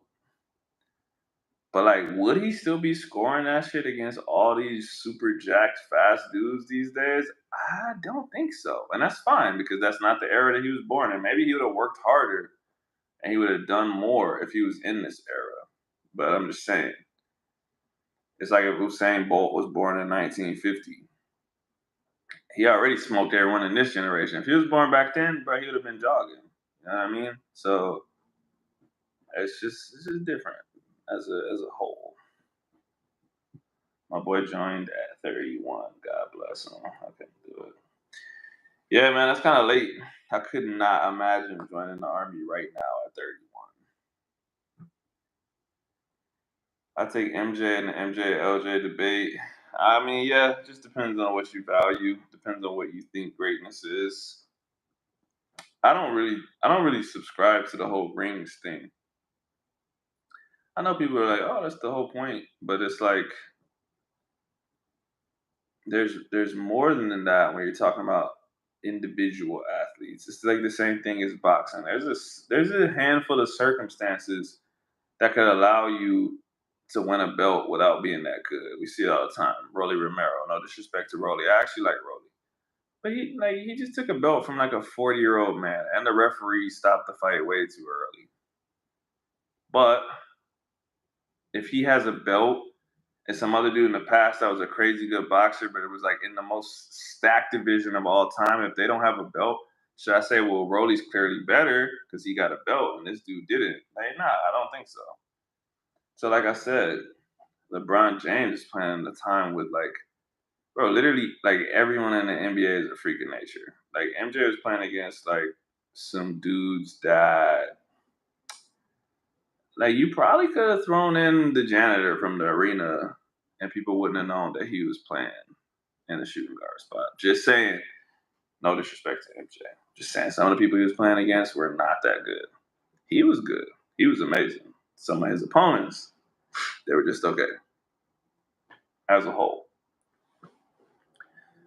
The only argument that could be had is what rules would he take advantage of. I got a homeboy joining the Navy at 31. Fuck that. Yeah, this is. I know a handful of people that have joined the military past 30, and I'm like, that's crazy. Everybody was high. Yeah, that's facts. I love. I forgot his name. There's a story dude in the MLB always tells about how he threw a no-hitter on LSD. I love that story, bro. Because I'm like, the fact that you could throw a no-hitter on LSD, what the fuck were they on, bro? That means they were on drugs too. You disrespecting the 90s, I feel like they were tougher back then. They might have been tougher. That doesn't mean they were better. It's kind of like, you know what? I used to get into this argument with this dude at my job. He used to always be like, yeah, testosterone was higher back in the 80s. People were like generally more manly and more tough. And I'll be like, bro, do you be looking at the athletes these days? Like, there's legit, like, bro, I posted a clip on Instagram today of a girl in high school catching an alley oop and dunking that shit, bro. Like, it took me like 4 years of high school to catch an alley oop, and I barely did that shit. She literally just went up and just, bah, like a real dunk, too. Not like a just barely tip it in. Like, she yammed that shit, bro. There's 6, 7 kids. There's kids. I watched a 16-year-old run a 45 in a 400, bro. Like, these kids are freaks, bro. And like, so when people are like, oh, well, all the kids are just soft and they're eating too much soy, I'm like, yeah, maybe like non-athletes, but that doesn't apply to the kids that are actually tough and becoming athletes. Like, did you see that catch DK Metcalf made? He jumped like 7 feet. I'm pretty sure that video is fake, but I think it's believable because he's DK Metcalf, which is like also going with my point. I don't know if you could say DK Metcalf isn't tough, but even if you said football players in the 70s were tougher than him, I'll be like, they still weren't DK Metcalf. Like, this dude was built in a lab, bro. If they told me today that DK Metcalf was made from stem cells and engineered to like be a football player, I'll be like, well, that makes sense. Like, I'm glad you guys shared that with us. Testosterone was only higher because they were smoking. Smoking hella decreases estrogen. I actually didn't know that. That doesn't sound real, but it does at the same time. I don't think anyone today would take out Prime Tyson. I mean, they're just not heavyweights like that because, again, different time periods. If you're that size now and you're like an athlete, why would you be a boxer when you could go to the NFL, the NBA, like literally any other sport and make hella money? Why would you subject yourself to getting punched in the face? But yeah, Holyfield smacked him up. So it's not like, yeah, I don't know, man. I'm not going to say Tyson's overrated because I don't think he's overrated. But people talk like Tyson like didn't get beat when he was boxing. And I was like, oh, well, he went to jail and he went to this. It's like, bro, he always struggled against tall dudes. The first time he ever went to decision was with somebody that was over 6 foot. Wasn't a crazy puncher like that. He's just struggled with tall people. So when he fought Buster Douglas, Lennox Lewis, and these guys that were tall and could pop, he lost. Like, he just lost, bro. He was still beating other people. He just lost to them. But everyone always makes it seem like, oh, well, that's just because he went to jail. Like, nah, bro. He would have lost anyways.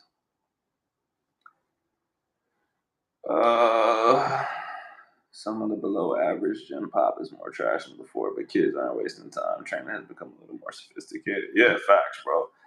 Like I said, you could see it in like super objective sports like track, weightlifting. You know, Phil, we send each other like, bro, little 12-year-olds. These motherfuckers putting 300 pounds over their head, and I'm like, when did he start training, bro? Like when did he start training to put 300 pounds over his head at 12 years old?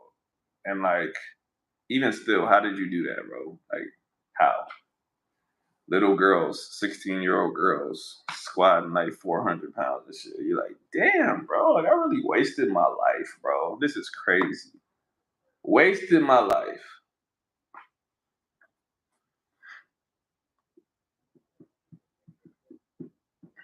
Damn, smoking decreases estrogen. I might start smoking. Let me Google this real fast. I'm not calling you a liar, but I'll verify everything. Smoking decreases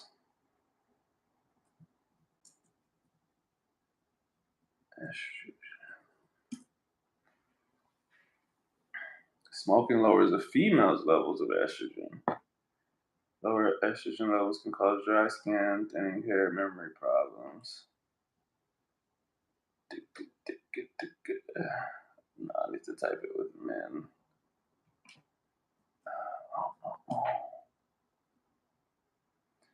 Smoking raises testosterone and lowers estrogen. Let me make sure this is men.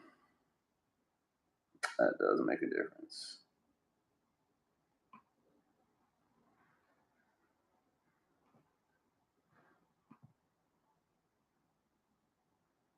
Oh, this isn't a real site. That makes sense.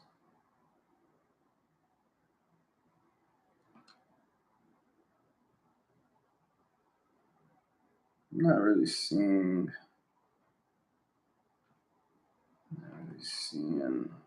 something legit that says that. I do know that smoking kind of just increases your metabolism overall. That's why people get fatter when they stop smoking. I mean, obviously, like, you're smoking, like, you got nicotine pumping through your system. The number one reason for not wanting to quit smoking is post cessation weight gain. Right. I'm not seeing something good about estrogen. I gotta do some more research into that.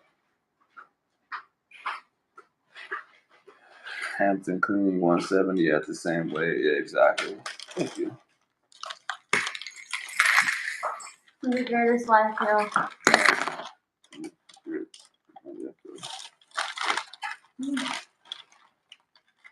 I didn't shake the table for you, cutting me. Yeah. Plus the prison, he had hella time to work out and get big as fuck. Prison's actually not a great place to get big. Really? Unless you got mad steroids.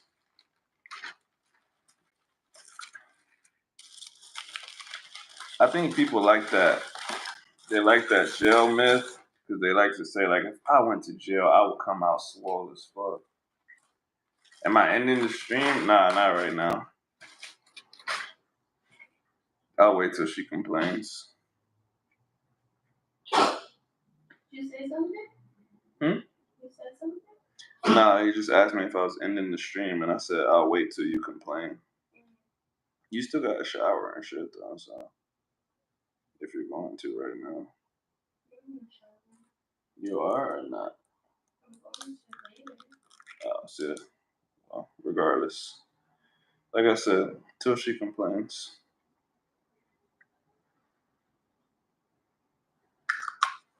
Nicotine is specific, but obviously not a good thing to do.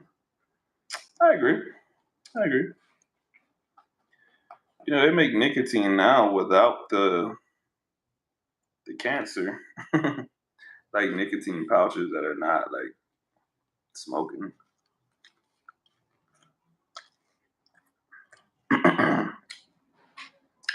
Yeah. I've seen Big Hurt. I've seen Big Hurt before. And dudes that are getting swollen in jail is the biggest overhyped thing ever. It's mostly new games. Yeah, facts. And dudes that are 160, 170 rip, but now they just fall like 220. Yeah, I've seen powerlifting competitions in prison before.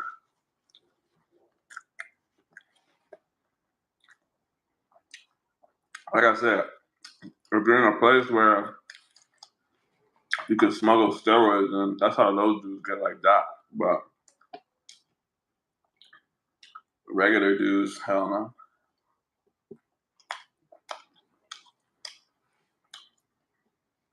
Phil, he can answer that question if he wants to. I don't have no jail experience. I thought about going to prison just so I can get swole. Bro, they would have beat your ass up in there.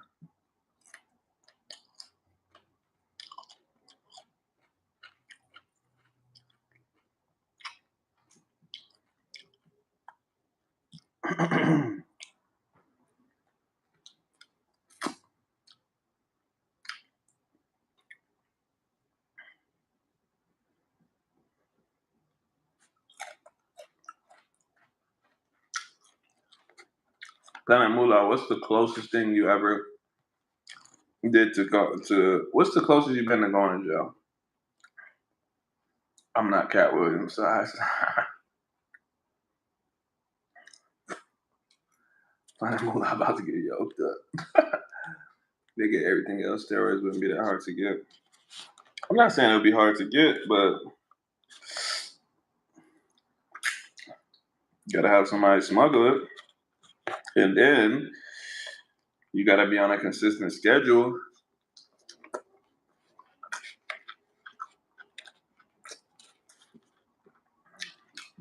Like, you can't shoot up and then get thrown in the hole. You're gonna lose all your games.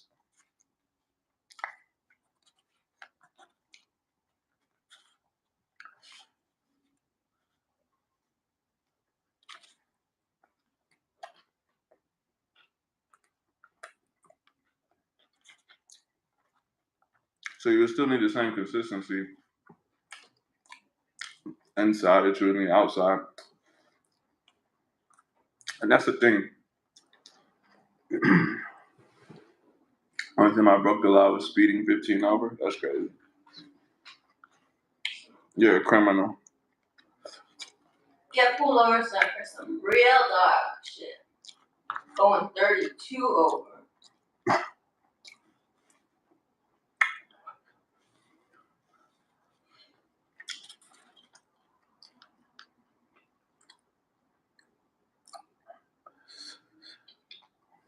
Gotta go, but to prove Jalen point, look up Triple Beam Jet City, Seattle, Washington. This how the people got caught up on the drug ring bust and how the steroids ever going to be smuggled into prison. Yeah, exactly. Exactly. You know, people do it, but that don't mean it's easy. That don't mean you ain't gonna get caught and get your shit ruined. So,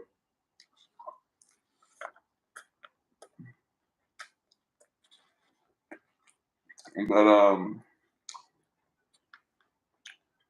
yeah, people always think if I was in this situation, I'll be more consistent. But there would just be another reason that you weren't consistent. You'd be like, oh, I'm in jail, I'm depressed. So, either way, if you ain't doing it now, you probably wouldn't do it in prison.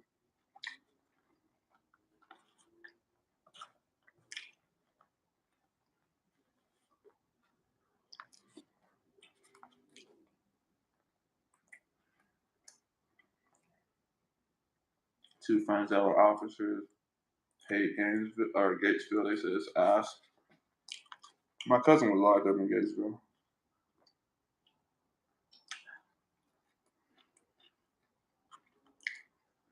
Yeah, exactly, Phil.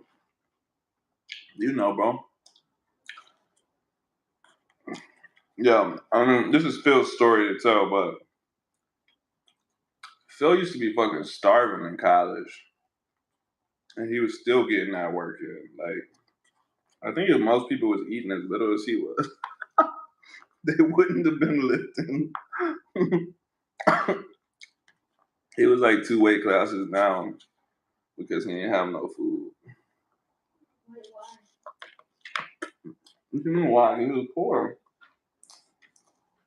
You motherfucker was on that ramen diet. He said, boy, I was miserable.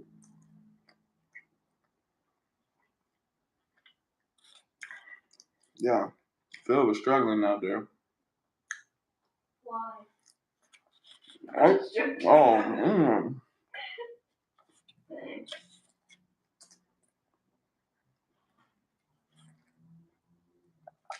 Yeah, but that's what I'm saying, man. If you want to do it now, you want to do it under better conditions. But that's for anything. That's what I even kind of the point that I was making about speaking to people and shit. Like you just keep saying like when I'm confident enough, when I'm confident enough, when I'm better, when I'm better. But you'll get better and you'll be more aware of the mistakes that you're making. And you'll be like, oh, actually I'm not good enough to talk right now. So it has to be now, man. You gotta just do it. You gotta just do it.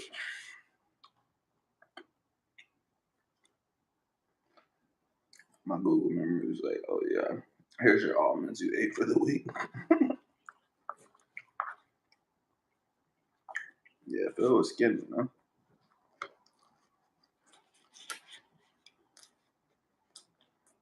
Phil was skinny and cleaning 400 pounds off no food.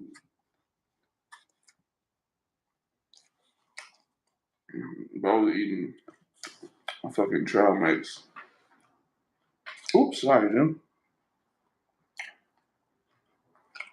It's harder to do things now because my life is easier. So I picked something even more difficult for me, and now I thought around better. Huh? You can sit here if you want. Oh, you can sit here. Oh, I need to.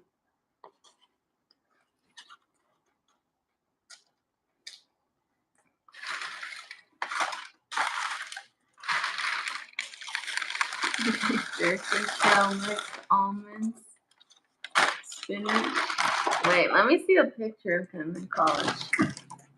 I'm on my phone. Oh, you're right. But I guess I could go to your profile, Phil. Do I follow you, Phil? I think I do. Pretty sure I do. maybe. Oh. Let me see. Phil. What's your Instagram name? Aha, I found you. Okay. Let's see. Oh, it's gonna be a long scrolling. I mean, you gotta think, that was like 10 years ago. How much did I weigh 10 years ago? Oof, I was a little stick too. I was like 130 10 years ago.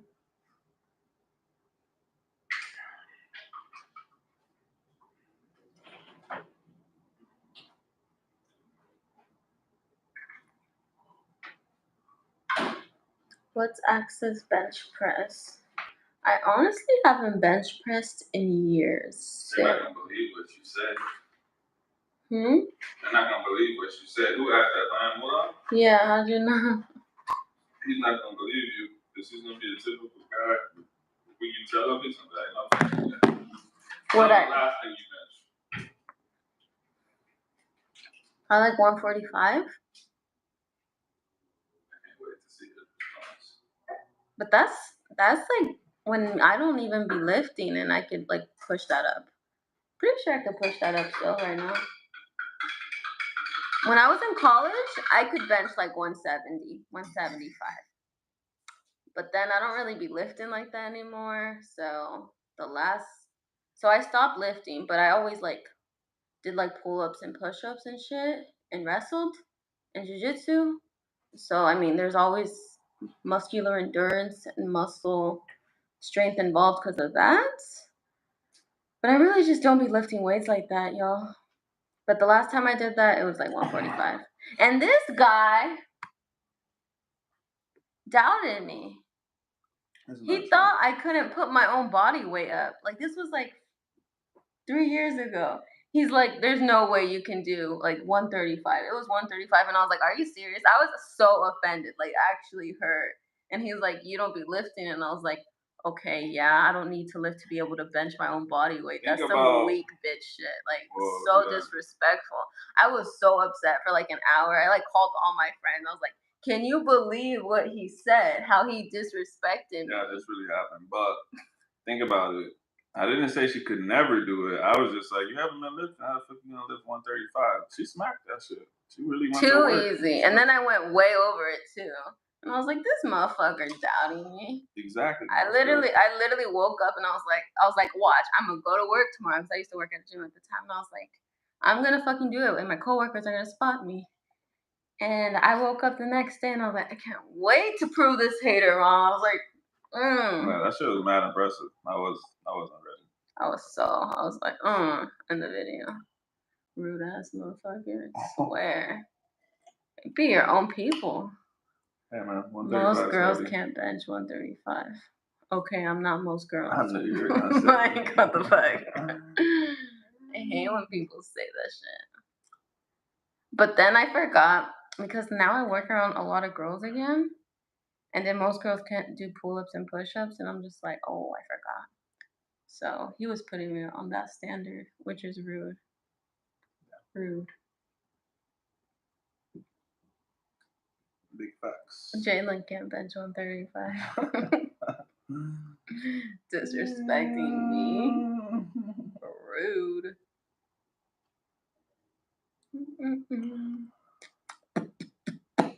Let's see, we go to hour and a half. What is that, 14 minutes?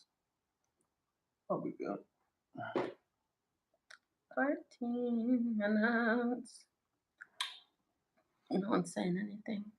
I know, you ruined the vibes. I guess I did. I walked in and everyone's quiet. My bad, y'all. I can go home. I guess I am home. Guess I can go take a shower if y'all really hate me. There's just only 3 people in here right now, that's why. Oh. Look, see, it says 3. Oh, you can see the list? Wow. I told you that. I always thought you were lying when you said that. Can I have some of that? Please don't hit the cord. I'm not. Your hand hit it.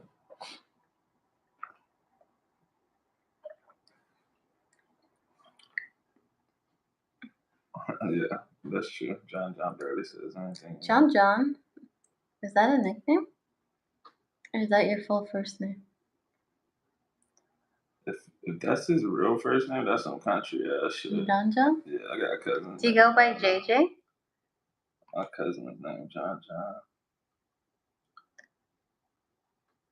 What kind of tacos you ate? No, there's more people than 3. It's because if no one says anything for a while, it considers him not there. Oh. He ate tacos de carne asada. I made them by hand. You know what? Amazon Prime Day.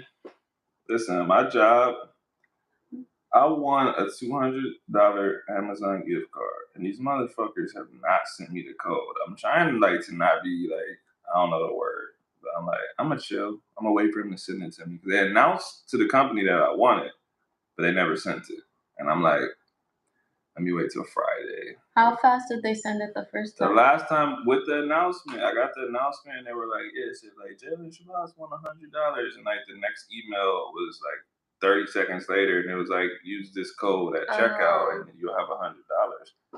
This time they announced me and this dude named Ian won it, and he texted me and said, bro, we won the $200. And like he was like, did they send it to your email? And I was like, hell nah, bro. I think they're lying. And they didn't send it to him either yet? Mm-mm. Oh, okay, well at least y'all are in the same boat. Oh no, they sent it to him. I was like, that's crazy. what I'm saying. Like, yeah, I don't know who y'all sent it to. Maybe they're just waiting until it's Friday. I don't know what their process is. Normally they send shit right away though. Yeah, I was thinking like maybe, I don't know how companies get paid. I was like, maybe they get paid on. They get paid on Friday too. The companies? Yeah. Oh, what happened? What the? But yeah, that's what I was thinking. I was like, maybe. Is the live still going? They get, yeah, because it's on my phone. Oh, okay. I was like, maybe they get paid at the end of the week, and they're like waiting to give us maybe they can't load the card up right now. That's what I was thinking. I feel like that's broke boy shit. Exactly. I'm like, why are you giving away $200 if you don't have it? You should have announced it at the fucking Friday, man. Do you get the meat seasoned at the carniceria, or you season it in your house? Oh, well, I was joking about making it that time because I brought him literally in a bag, but I'll season the meat when I get to my house. There's crazy deals on protein and pre-workout. I don't be buying that shit. It's true. All the protein we have on our fridge. I've bought it. 3 years. I don't really be using it either. I used to use it a ton. I used to like make protein shakes all the time. But then I just got tired of the taste of protein. So now I just like I'm like on this Greek yogurt kick right now. I haven't done that too. And it's to me it's just more filling. It's more like yummy. Yo, I had to do this professional development class today at 1 o'clock, and it was about nutrition. And that shit was about cancer and all the stuff that's banned in other countries that's not banned in America. And I was like, damn, yo, we're definitely gonna die early of cancer. Like red 40, red 3, and like all these ingredients that I can't think of the name of. I took screenshots though. Like that shit's in our toothpaste, that shit's in our shampoo. Toothpaste? Yeah, it's like that shit will get banned by the FDA, and then it'll say it's banned, but there's no regulation, so they can't enforce it. They're just like, it's banned.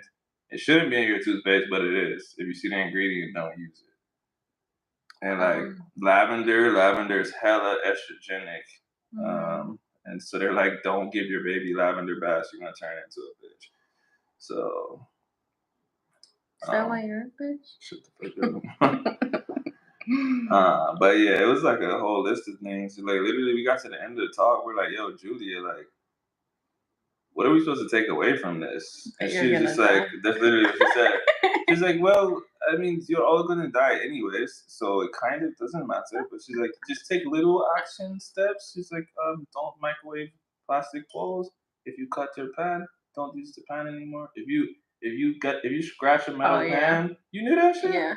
Oh my god." Y'all, if y'all scratch your metal pan and you cook with it, all that shit seeps into your food and you get cancer, bro. Yeah, I knew that, and I was like, well, we're pretty much just doomed.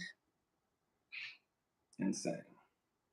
But the fact is that like all these ingredients in other countries are fucking banned. And so even she was talking about people that have gluten allergies here and all kinds of allergies, like whatever you're allergic to. She's like, you'll go to Europe, you'll go to South America, you'll go to Japan, and you won't have that problem because it's not the actual gluten.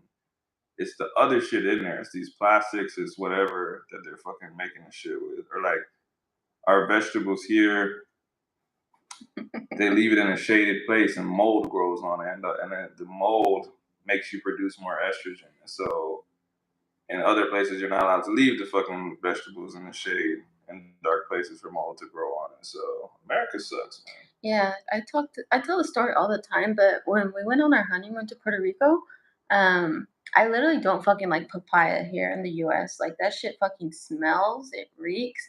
It smells like just must to me. And I ate it in Puerto Rico because I was like, you know what, fuck it. I'm in Bro, we had another that country. shit straight out the river too. He dipped that shit in the river right here. Yeah, and that shit was so fucking good. And then like mangoes and just fruits, just everything just tasted so much better. And I feel so bad because I used to work at this clinic that was very specific to immigrants coming to this country and just helping them out with their transition into this country. And they used to always tell me how they struggled with the food here because all the food tasted so bad. And I'd be like, okay, yeah, sure, whatever. I'd be like hella judging them in my head. But I hadn't really traveled yet. And then now that I've traveled a little bit, I'm like, damn, to go from that to this would be so fucking hard. Like, at least as an American, I started off as trash. And then when I go to other countries, I'm like, wow, this is great. But to go from that being your complete lifestyle to this, woo, One more thing. This is how I knew our shit was garbage. Our Colombian friend was like, yo, the milk here spoils. She's like, back home, like, you just turn the milk into cheese when it gets old. Like, but our shit literally goes bad, bro. This shit doesn't even go bad. Like, oh my god, it's just Yeah, disgusting. you just like fucking churn it and it turns into cheese. Like, if I fucking drink spoiled milk, I'm like, "Ugh," I'm like ready to fucking puke. But Rolando, it's not even the fact that it's grown in a tropical climate. It's just the fact that that shit sucks here. Because I've had fruit in Europe too, and that shit still tastes better than it tastes here. So that shit's not tropical. They still have to import it. Yeah, definitely. And I would even say like Florida's a tropical climate, and their fruit over there is like still not as good as it is in Puerto Rico, and it's not that much of a drive or distance compared to like Miami. I'm native Cancer. Me too. We all are. Kind Wait. What did Will say that Spanish people refer to Afro Latinos? I don't know what he said. When did he say that? You're talking about people like actually from Spain? I think you were talking about. the Moldova. It wasn't Afro Latinos. It's honest, it's Mexicans. But it's anyone from the south. We're talking about Sudacos, right? Like that's not Afro Latinos. That's Mexicans. I don't know if that's what you're talking about. I don't like milk, so it's all trash. I just scrape mold off bagels and they're good to go. Facts. Honestly, when I was a kid, I used to do that shit all the time, bro. If some shit had mold on it, I would just take the moldy piece off and chunk it and then eat it. Not the moldy piece. Ew, you eat mold. And then I never got sick or nothing. And then I read, like, they say that's, like, not that bad of a thing to do.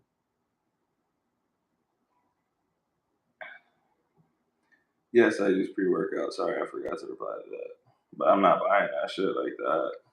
I'm not buying a case of it. It's just like if I feel like using it, I just go to the store and buy like a bang or something. First of all, I don't know how y'all be using pre-workout. That shit, I get too fucking hype. I get So I've used it like maybe a max of 5 times in my life. That shit is too much. I'm a fast metabolizer. You're a slow metabolizer. No, I'm just not a biatch who needs pre-workout. You're the one that can't handle it. How you gonna call me a biatch? You about to have a heart attack over some caffeine. Weak link in evolution. What the fuck? We were not made to have great amounts of caffeine at once. Sure, pal. People drink coffee all 500 milligrams? Phil, are you serious or is that exaggeration? Muscle recruitment, God. Hey, More caffeine like- is a performance enhancer. Facts. Muscle recruitment? More like heart pounding recruitment? Your heart's a muscle. That's true. That is true. It's like coffee on steroids. You could just do steroids and drink coffee. You could just work out without caffeine. Ew, why would you want to do that? I know people that work out without caffeine. I think they're losers. What? Are you serious? Yeah, I'm like, wow, you're so special, bro. I don't think I'm special at all. I just feel like I remember one time I took some pre-workout right before wrestling practice. That shit gave me a stomach ache. Some pussy. I literally in the middle of practice was just wrestling, and then I just felt something like just tearing my stomach, and I was like, ah! Like I literally screamed, and then my coach was like, "What the fuck are you doing?" And I was like, "Oh my god, oh my god, oh my god!" Like I thought I was gonna die, and then I literally like I couldn't even finish the practice. Pussy. That's the weakest shit I ever heard in my entire life. If I could call my coach right now, she will literally remember this day because I remember it was right before a big tournament too, and she was fucking pissed that I couldn't finish practice. Like I had to like just bend my stomach the whole time, and I don't be like looking for ways to skip practice. You know, I was like, I really like going to practice and working. But that day I was just like, I can't do this shit. I was like, how do you bitches do this? Pre-workout helps you focus better. It does actually. To you. No, like physically, it has like focus ingredients. Can I have the focus without the caffeine? Well, now I asked her if she smoked a lunch. Why you assume that she hasn't before? Jalen hates it when I do edibles. He's like, okay. That's just mad annoying. I just feel like he needs to try it sometime. It's really fun. Everything's just like funnier times like 1,000. I'll literally go through spurts of just laughter for like 20, 30 minutes nonstop. Like he'll go take a shower and he'll come back and I'll still be laughing over the same that's shit. super fucking annoying. Oh, how's that funny? It like if you were in on it, it would feel really great. Okay. So I can drink Starbucks, Phil. I like Starbucks. Yeah, but he probably gets like a super caffeinated Starbucks shit. Oh, I don't. I do that sugary shit. It makes you laugh and hungry. Yes, so. Let's say more laughing. More laughing. I mean, you be eating desserts. Yeah. So you'd be hungry. It has 660 grams of caffeine. Nah, that's milligrams, but that's still oh. crazy. Okay, that's still crazy. Yeah. In my head, I interpret it as milligrams anyway. That's fucking crazy. It's fucking just why? Why the fuck would you do that? Because he's lifting at a meet. It's a performance enhancer. You think I'm joking? No, I know it's a performing enhancer. That's just fucking crazy to me. I just can't. What was my favorite MRE? Probably Chili Mac. I just wanted the Skittles out of that shit. I used to trade people shit for this. I like the Skittles, so if people got Chili Mac or whatever and they have Skittles, I'll be like, bro, what you want for the Skittles, bro? I give you my whole fucking meal. Phil is a psychopath. Me and Phil are very similar. I was gonna say, I was like, you're a psychopath. Exactly. Yeah, there was this one time. Okay, let me give you some context. So, I don't even know what the story is, so I just think it's a stupid story already. No, so when Jalen and I met, Jalen had like was a very routine specific person. But then like once I came into his life, I'm not very routine. I just kind of like spontaneous, like to do stuff here and there. And anyway, so there's just been so many times I've ruined his routine and he always makes comments about like, you got me out of my routine. He's like, I normally take a nap at this time, blah, blah, blah. Yeah, like, I normally drink coffee. Like, I normally sit on the toilet for 40 minutes uninterrupted, blah, blah, blah. Anyway, so we were watching this movie one time, and what is it? I forgot what happened, and I was like, he killed her because she got him. She got him out of his routine, and he looked at me. He's like, yeah, he killed her because that's a good reason to kill her.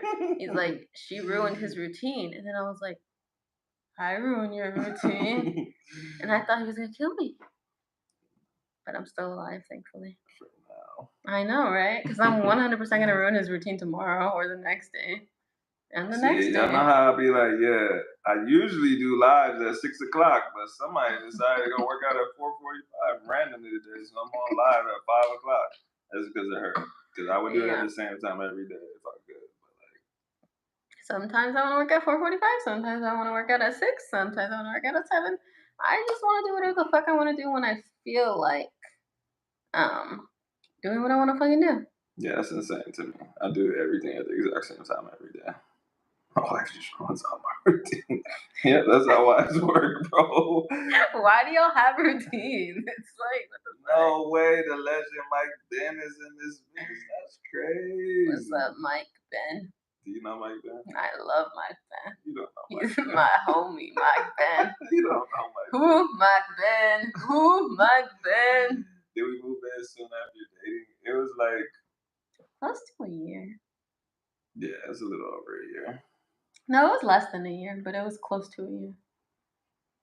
And men. I mean like November to August, yeah, I guess. Mike, I love your videos too. Mike, she doesn't know who you are. I bet you if I started talking about you, she would know who you are, but she doesn't know who you are. Remember, I used to tell you that Mike would do like a month by month progression on his Spanish videos, and I was like, yo, I can do this shit too. Mike can do it. What I'm talking about. Remember that shit? Sounds familiar. And I told you, like, look, everybody's saying, what's up, Mike? Mike's the legend. Dang, Mike. That's what I'm saying. Mike really out here. Yeah, he made like month one to like I don't know wherever he stopped at, but like he literally updated every month, and I'll be like talking's really the key because this motherfucker went from nothing to really talking. Learned about you via Mike. Wow, Mike, he putting you on. No, Mike's the guy. Hold on, let me show you his page. Hold on, let's see what this. What are y'all laughing at? Let's see what this What's funny? Counts at. See this subscriber right there? Wow, you're famous, Mike Ben. What's your background? Where are you at? Is that Washington? That looks like Washington. No, he's in Georgia. Georgia got mountains? I mean, this might have not been in Georgia. I don't know where this shit was. But he's traveled a lot too. But he's the one. Remember I told you I was like, yo, we gotta link up. We gotta do a Colombia trip. We gotta do a Puerto Rico trip.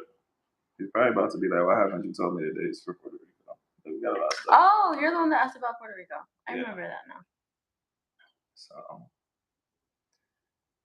Appalachian Trail. Appalachian I feel like you Trail. just made that up. Definitely made that up. But yeah, Mike, you missed it, man. I had Will on here earlier. My household is a dictatorship with my kids if I'm working out. They doing it too. That can be good. The thing is, you can't force them into it though. Like, or else you'll make them hate it. As crazy as that is. Like, I used to see my dad work out every day and my mom. And my dad forced me a little bit, but for the most part, he didn't force me. So I love working out. Like, I've literally worked out pretty much every single day of my entire life. Like, I've literally never taken a break. Besides, like, when I got sick.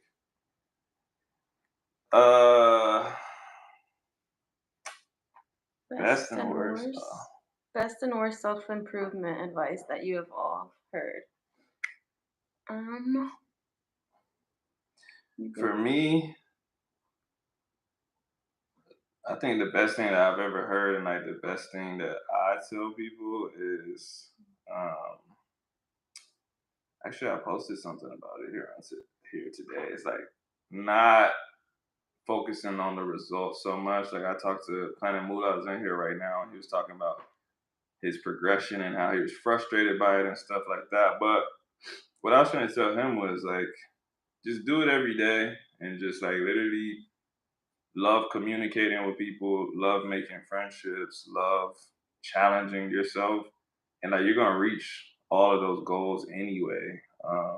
But if you like focus on the goal and you're like, why am I not fluent yet? Why am I not swole yet? Why am I not this yet? Like you're gonna only frustrate yourself and make your progress worse because the time you spent frustrated, you could have been putting in some work. So I think I interpreted that question completely different because I thought of self-improvement just in general.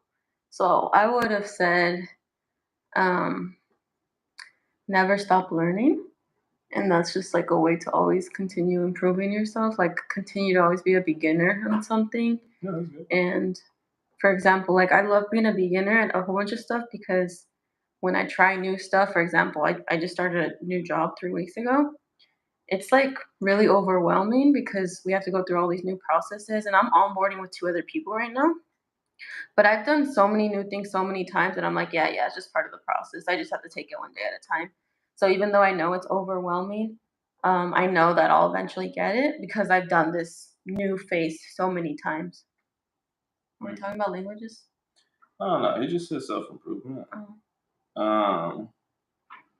And then as far as worst, like I think the worst thing I ever hear is like it's not necessarily bad on its own, it's just the way that it's said is like people are like, oh, you don't need motivation, you just need discipline.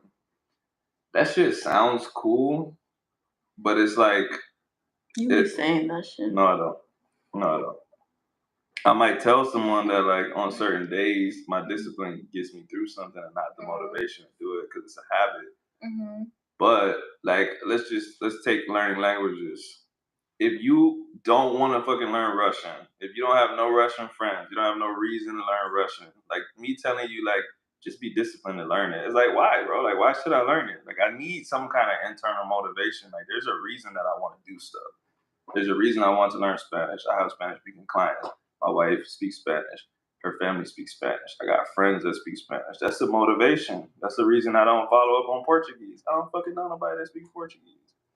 So like someone could tell me, just be disciplined, just do it. I'll just be like, for what though? Like what is my reason? Like you do have to have some kind of internal drive to do something. And then like you could work backwards from there and say like, why should I do this? Like as far as like workouts, I tell people like, do you care about yourself? Do you care about your health? That is internal motivation. From here, we do need to work on being disciplined, forming some good habits and stuff. But you do have to want to do something to be like disciplined in it. These dudes be like athletes and they're like, I don't want to fucking work out. I just do it. It's like there's days you don't want to work out, but you do enjoy working out. You enjoy being an athlete. You enjoy being in tip top shape. Like pretending like you just don't care about working out. Like, oh my god, I'm so jacked. I just go to the gym every day. I don't even want to. Like that's just a lie, bro. I hate that shit. So I think for me, I hate it when people say hard work pays off because I just don't agree because it's not just hard work, it's hard work and direction. Okay.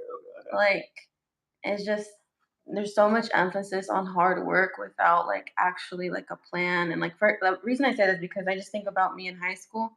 I didn't really know shit about wrestling at the time. And so I just fucking worked hard. I was like, if you told me to fucking do anything in the world, I would fucking have done it. I would have ran a fucking marathon if I knew that was gonna get me first place. But obviously, a marathon and a 6 minute wrestling match is not anywhere near the same thing. And so, just there's just so much done different, or so many different things I could have done to train properly, or even with language, like people stay on Duolingo without ever having a full on conversation practice. Like people will go hard work on Duolingo without conversing, you know? that was me. And so Yeah, and so I just think that when people say you just gotta work hard to achieve your goals, it's like no, like there's a lot more planning, direction, and importance that needs to go into your planning of the Nah, execution. that's facts. So I tell people that too about languages and about fitness. Like a lot of people say, like I told y'all earlier, I used to say I'm just not a language guy because I was doing the wrong thing. And so I was working hard. I was like diligent. I was doing shit every day, but it was Duolingo or it was Fluency or it was some app. And so when I would get in a conversation, I couldn't talk. And so that's like if you're playing soccer every day and then, and then you try to play basketball, and you're like, man, like this hard work shit doesn't work. But it's like, nah, you were doing the wrong kind of work. Like you needed a coach, you needed some guidance, like she said, you needed focused work. Like that's why people have coaches. That's why people pay people to teach them stuff because you can't get past a lot of that unnecessary stuff and not waste your time. So I definitely agree with that. Hard work is not the only thing, or else everyone would get what they wanted. Because people work hard. People go to the gym every day. Super hard, and they be doing the wrong hard work. Crazy fat diets, crazy workouts. I just be like, bro, it's crazy because you could get better results actually working less. Yeah. And it's like it sucks because you're putting so much energy. Like work smarter, not harder. And that shit used to piss me off when I first heard that because it actually hurt my feelings because I worked so stupidly hard most of my life. So it hurt actually. Like it was actually offensive because I was like, damn, this motherfucker's right. And then once I got past my feelings, I was able to be like, okay. I actually was happy because I got some hours of my life back. So yeah, like I said earlier, John Jump, Panamula, like I feel like when y'all get further along, you're gonna look back and just be like, damn, yeah, like I shouldn't have spent so much time on Duolingo or whatever. And there's nothing you could do about it. Like once you've already done it, it's just the past. And you could tell somebody else. Hopefully you could stop somebody else earlier. That's all. That's what I always try to do on here. I'm like, as soon as I hear someone say that shit, I'm like, yo, let's get you talking to people. But yeah, that's why I dropped Russian. Didn't care like that. I enjoy Spanish. Yeah, man. Like that's just important, man. If you don't care about the culture that you're like language is a part of culture, culture is a part of language. Like they directly influence each other. Imagine not caring about Russian music, not caring about Russian people, not caring about their history, and trying to put energy into learning the language. Like how, bro? Like I don't care about any of this shit. So what's driving me to keep doing this every day? Last question: where would you all recommend going to meet like-minded fit people? Gyms, believe it or not, have not been the place for me. Could just be where I live. That's a tough one, man. It just kind of like you said, it kind of depends on where you live at. If you shoot me a text and tell me exactly where you're located at, because I know people in Georgia. I just don't know how close they are to you. But yeah, it's honestly a lot of people in the gym are just terrible people. I don't like. That's why I've never like called myself like a gym influencer or anything like that. I don't want to be associated with gym culture. That's why I do like a self improvement thing. Even though I'm a strength and conditioning coach by profession, I do online training, I do all this stuff. Like I hardly ever call myself like a gym guy or something. Some people don't even know I work out like that. So and let me tell you, this motherfucker did not eat real food until we moved in together. Like he is not a gym bro, dude. Like the first time he started eating real food was when I cooked for him all the time. yeah, So I will make healthy choices within my situation, with my circumstances. But bruh, he would eat Wendy's every night. sometimes I would eat the good stuff on Wendy's. So a burger. Yeah, it's better than just fries or burger and fries. Sometimes I would have put the fries in there. So Yeah, so it's pretty healthy baby for Wendy's. steps. Hey, Wendy's is the best fast food place if you're talking about quality meat, because McDonald's be using the raccoons from the dumpster back there. So What do you mean real food? Oh, I mean just like whole foods, like rice, potatoes, like meat from the on my store. side. Hell yeah, and pineapple What on if my side. it's Let's what go. they say? Wendy's is top of the top, Wendy's baby. is better. Okay. Safeway hot food all day. Okay, I do like Safeway hot food. Safeway hot food. We literally live next to a Safeway. That should be going. Jack in the Box fire too. Yeah, Jack in the Box. I don't know. Sometimes that shit is too greasy, bro. Like just nasty. But yeah, Mike. Back to the original point. It's tough, man. I think I don't even know that you should be looking in the gym necessarily. I think like just being the person that you are. Like I think like that's how we got connected. You know what I mean?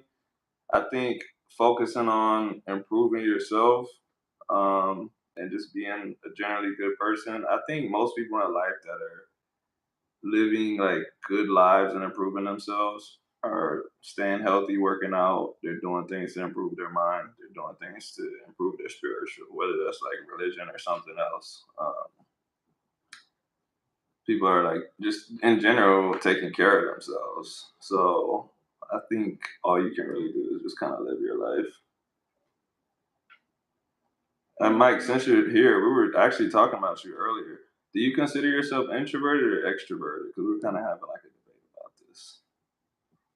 I know you're wondering, like, what the fuck were y'all talking about that my name came up in introverted? Like, keep my name out your mouth, bitch. Thoughts on Whataburger? That was my first ever Trash. job. My first ever job. Overrated. There's a website called Meetup. I mean, I feel like that's probably some kind of dating site, no? I'm gonna keep it real with you, bro. I wouldn't get on a website called Meetup, so I don't know how. I was just about to say I don't know how many cool people would get on a site called Meetup, so she just made my point.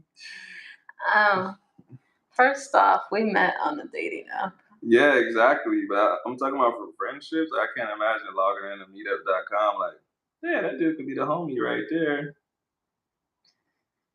You know, there's on Bumble they have an option to look for friends too. Losers. Okay. No, I'm just kidding. But nah, that just I guess I'm not there yet with technology. Yeah, That's an extra step. That's kinda different. I prefer to meet people in real life.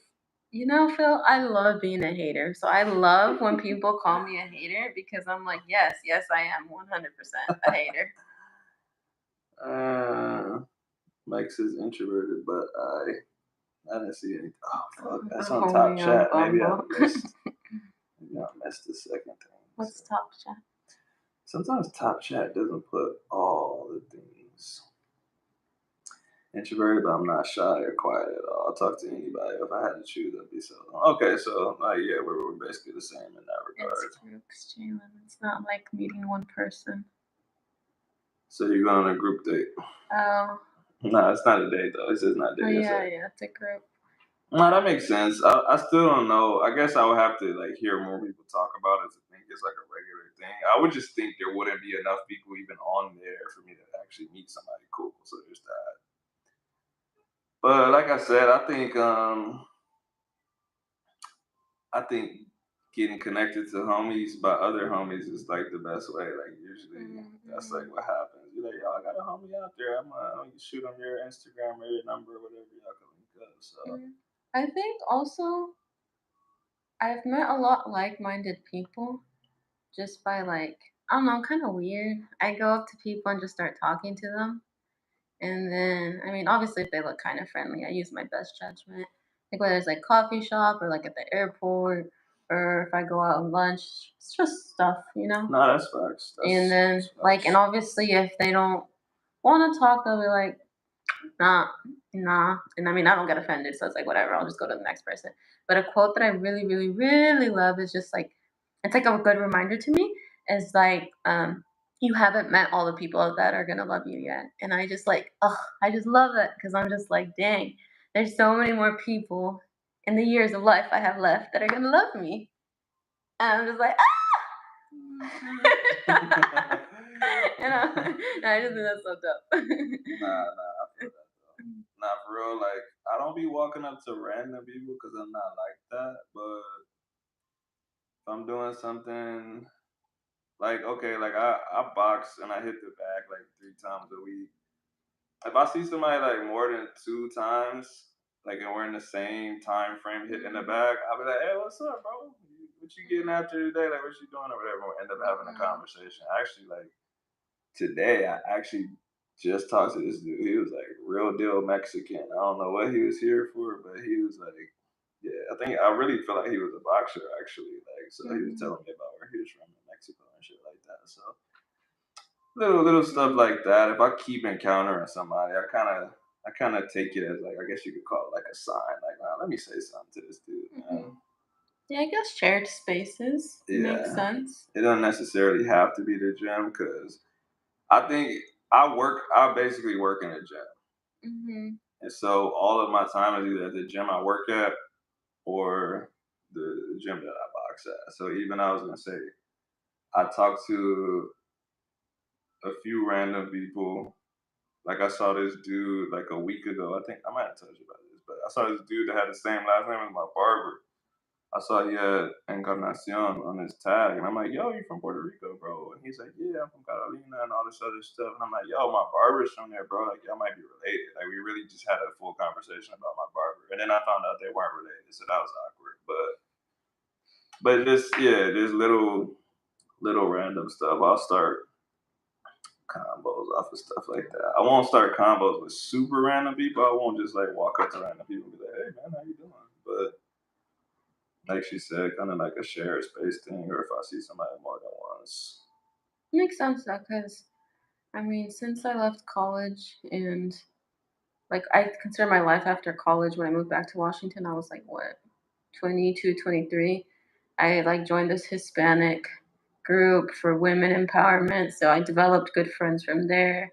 And then I have like the wrestling group that I coached, all the people I met through wrestling. Then I joined jujitsu, and I have friends in jujitsu.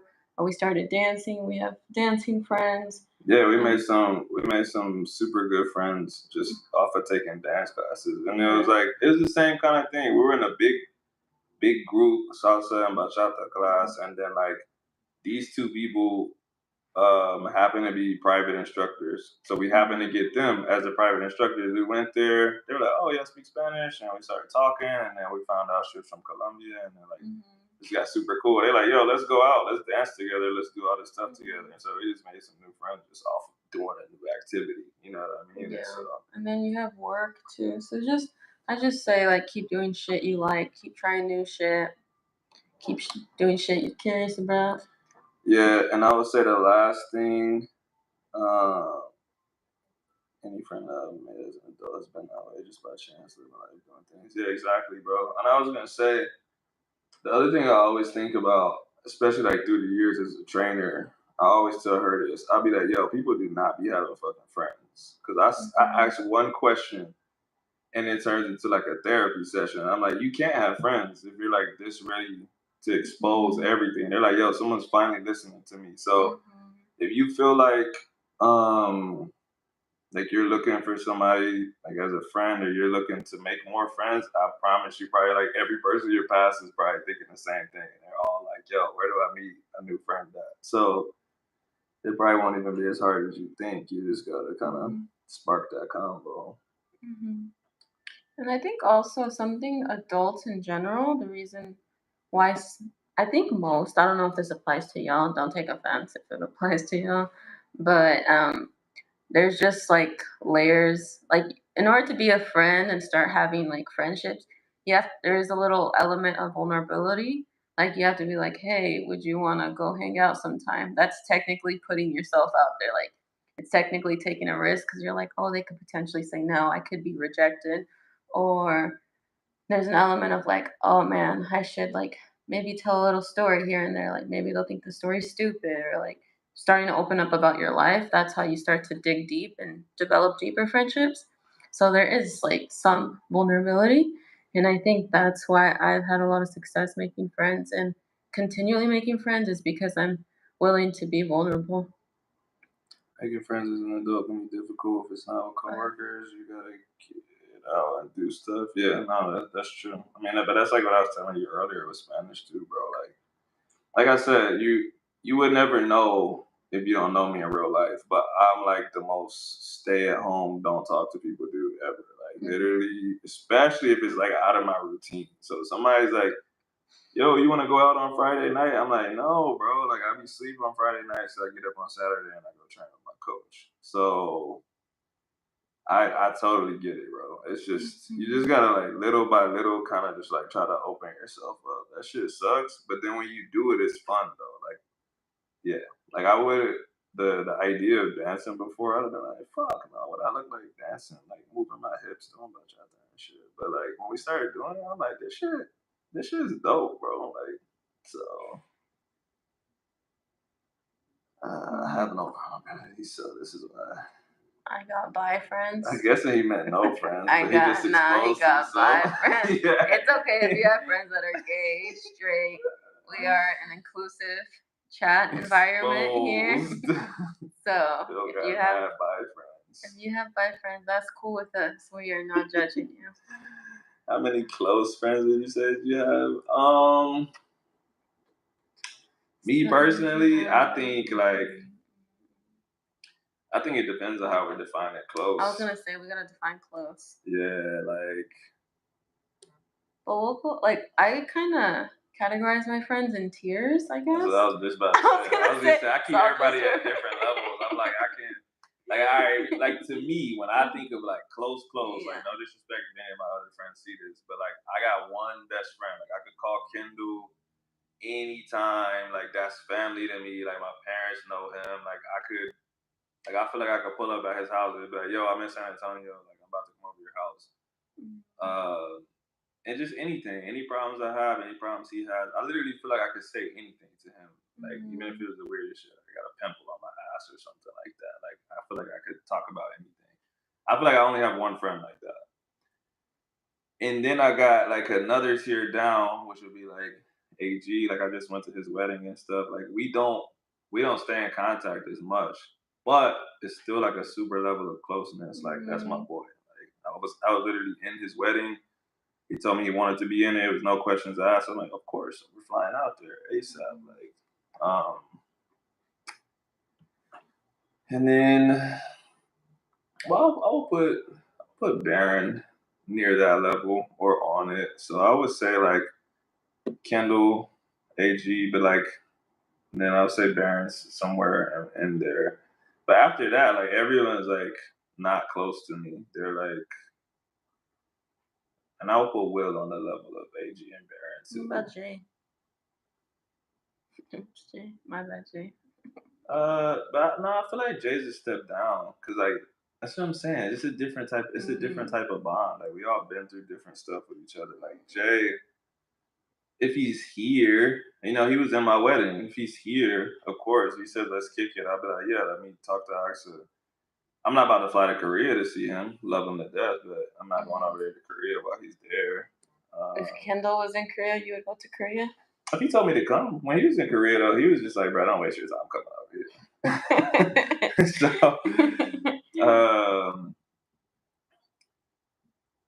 and then yeah, just different, I don't know, different levels. Like me and Phil literally talk every single day, right? But I don't know, you have to ask Phil this too. We're not like I don't know Phil's wife. You know what I mean? Like we're not like brothers like that. We are, but it's not the same as like me and my actual best friend. But like when I open my phone up at 5 a.m. when I wake up to go to work, I'm like, I gotta send Phil this funny ass video or this weightlifting video or whatever. You know what I mean? So it's just I don't know, man. I feel like the older I get, the less I say like this is my best friend or my closest friend. Like all my friends got like different relationships. So Jalen and one of my other friends, Jamal, they're my only friends that I haven't known for 20 years. Yeah, stuff like that. Yeah, I would say I have two closest friends, like dang near family, I guess. Mm-hmm.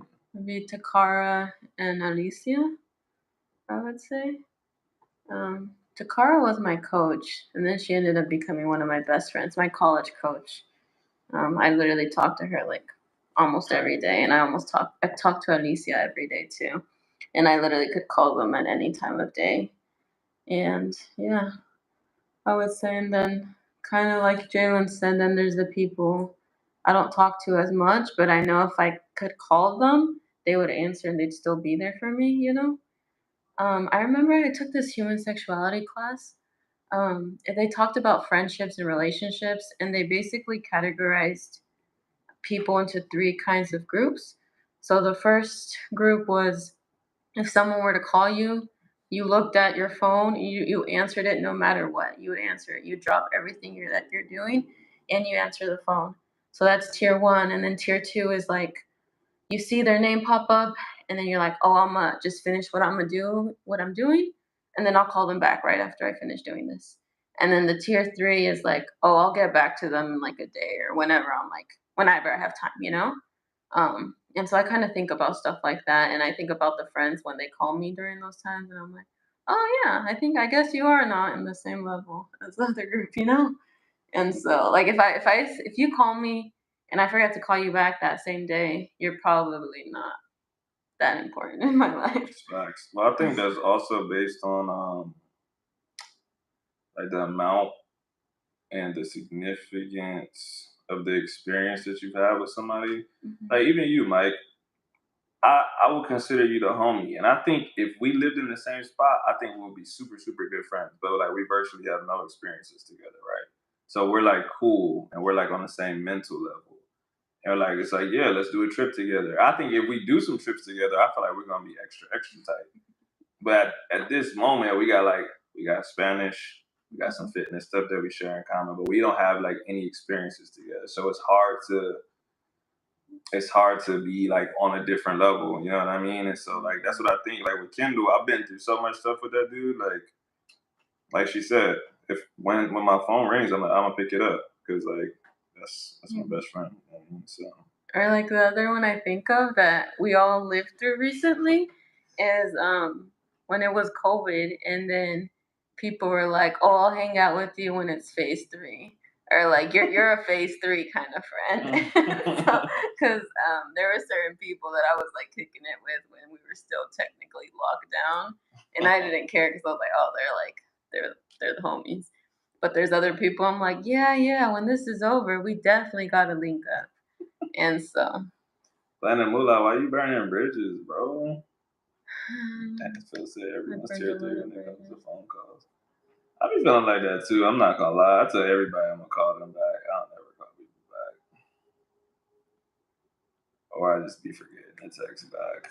But I guess that's what she said. I guess it's not. yeah, you wouldn't forget to call me back. Would you now? I be forgetting to call my mom back. Your mom's tier 3. Damn.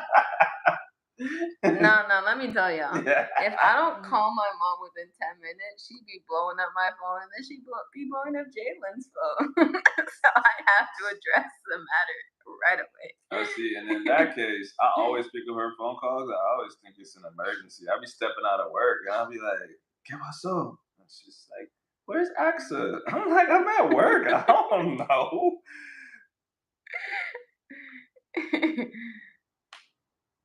God, I called and I forgot to call back. You definitely going to hell, bro. Yeah. Oh man, it's been a good chat. Best and worst parts of marriage, if there are any. You think we're gonna say the worst parts in front of each other, bro? I think the best thing is. I think the best thing is that I don't know like the phrase, but like we kind of like fill in each other's gaps so we make each other like better. Kind of like I was saying about the dance thing. I would have never signed up for that shit myself. She was just like, "Yo, let's do dance." I'm like, "All right, whatever." But like I said, after I did it, I'm like, that shit was lit. Like, and then like even like my training business and shit like that, like bro, my prices were so low, she literally forced me to raise my prices up. And after I did it, I'm like, yeah, you know what? I should have had my prices higher. So just a lot of stuff like that, or it doesn't even have to be like super tangible stuff. Like I don't know shit about, or I should say, I didn't know shit about anxiety, depression, or any like really any kind of emotional stuff. To be honest, it's just not who I am. So like having her like explain it to me and like seeing it happen and stuff like that, I'm like, oh, okay, like I understand it. So like I feel like I'm a more empathetic person now from having dealt with it. The funniest shit was when he told me what his best friend Kendall thought anxiety was. I want to smack that motherfucker in the face. He said he thought anxiety was when like you have a sport event coming up and then you're just so nervous you can't accomplish it or do well. And then performance anxiety. And I was like, "Oh, I'm about to smack this motherfucker! I swear to God!" And then Jalen, and then Kendall still couldn't understand. He's like, "Well, Axa has anxiety, and Axa went to the Olympic trials for wrestling and is a college All-American, and like I just have credentials on credentials for wrestling." And then he's just like, "What?" So I was just like, "Oh my God!" And so this shit is funny as fuck. Worst parts, I didn't answer the best part. My best part is the fact that I don't have to like update him or like tell him like you know when you meet people or you make new friendship, you kind of have to tell background stories. So like for example, like if my mom or my dad calls me, he already knows it's gonna be like a happy call or a stressed call. Like there's just no in between. And so like I don't have to give him context. He just already knows. I love that I don't have to explain myself. He just knows like with my face and like my body language.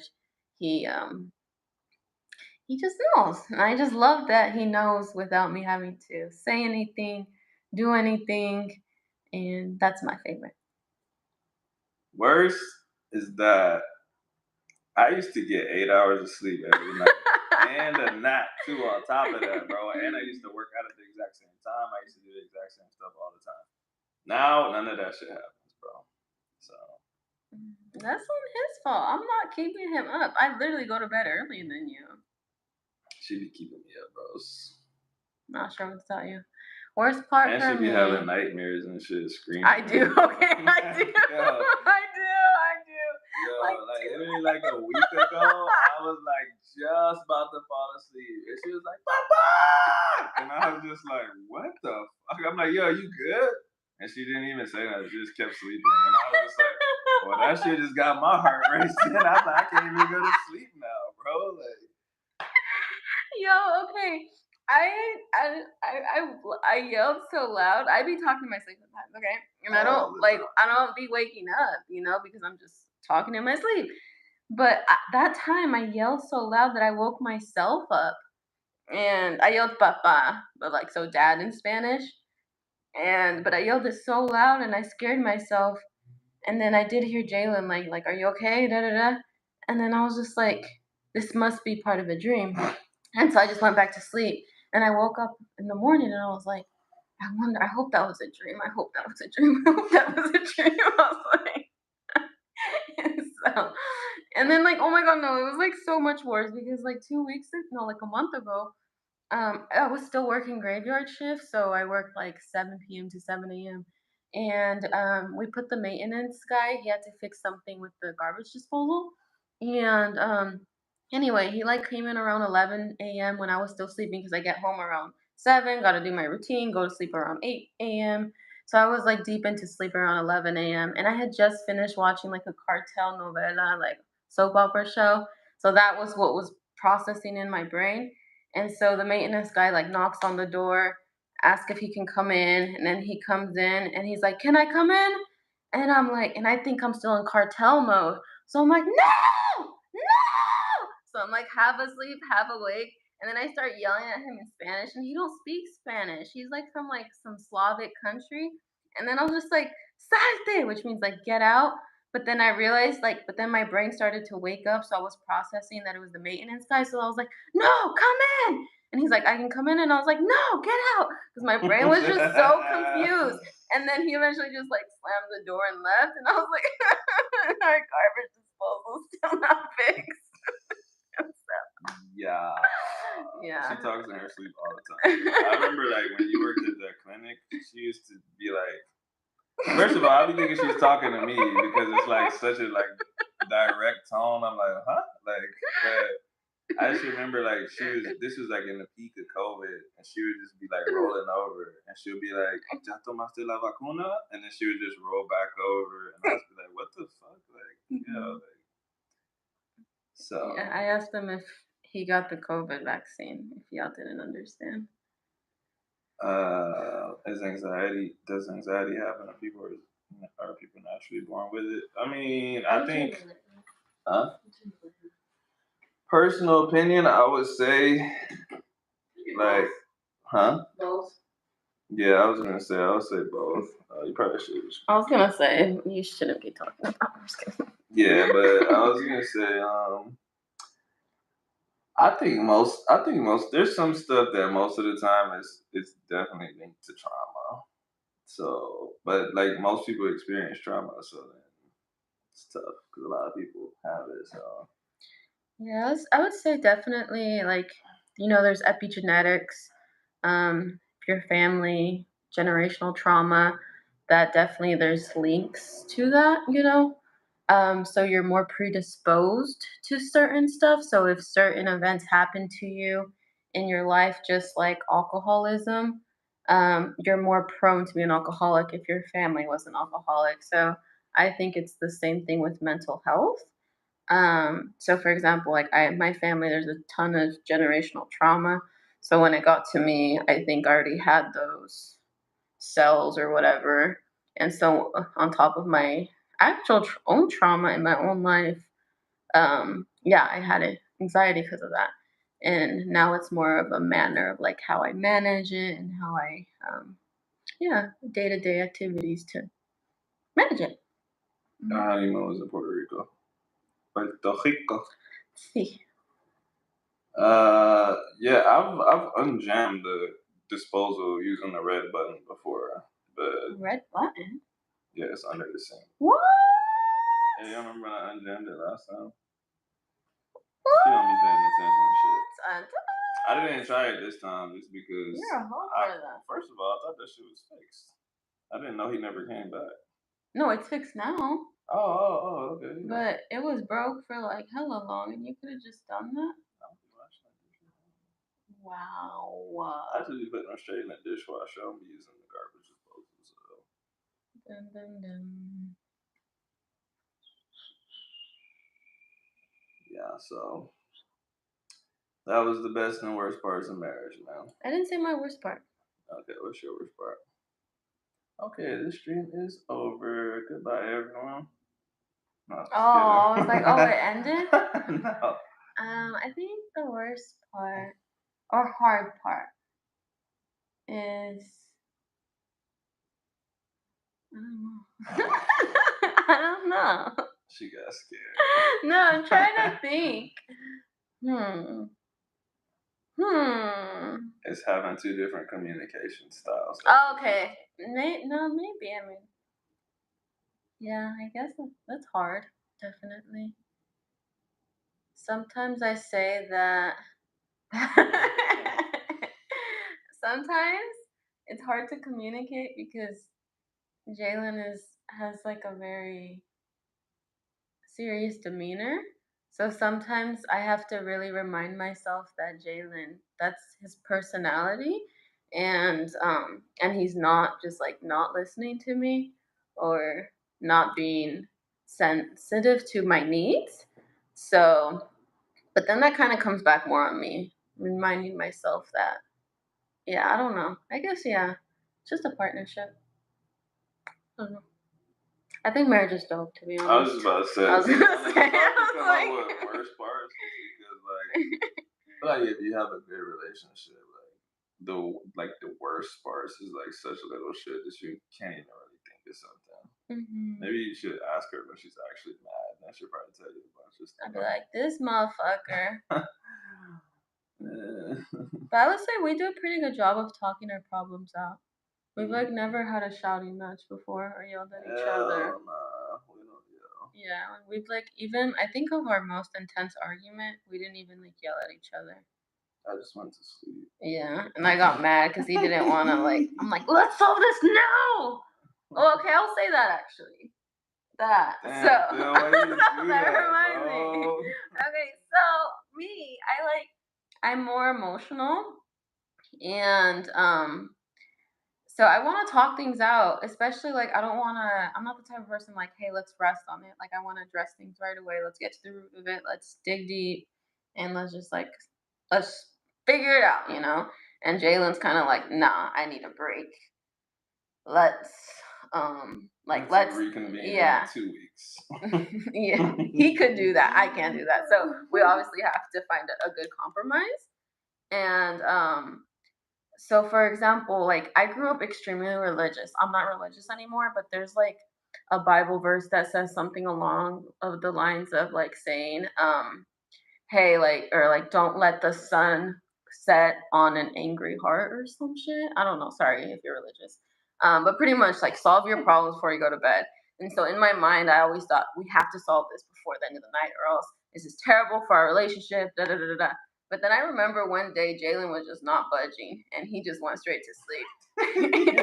so I was like, okay, I guess I don't have a choice now. So I fell asleep. And then the next day I woke up and I was like, wow, I feel so great. I'm not pissed. And I was like, yo, this shit's actually kind of dope. Like being able to talk and not be pissed and like just not emotional, like have a cool head, cool mind, cool body. And then after that, I realized I was like, you know, it's important to listen to your partner sometimes. I'll be going to sleep like a motherfucker. You wake up the next day, be like, you know, actually that's some Betty shit. I don't even want to talk about it. Yeah, like, definitely. And it's like, yeah, there's definitely been times where like I was like, you know what? I definitely have to respect his boundaries. So I would say that's a tough part of marriage or relationships because yeah, like in the moment it really did feel like I said, I am an emotional person. I have like 100 times more emotions than Jalen's does. And so whatever he feels, I like it's like a magnitude for me.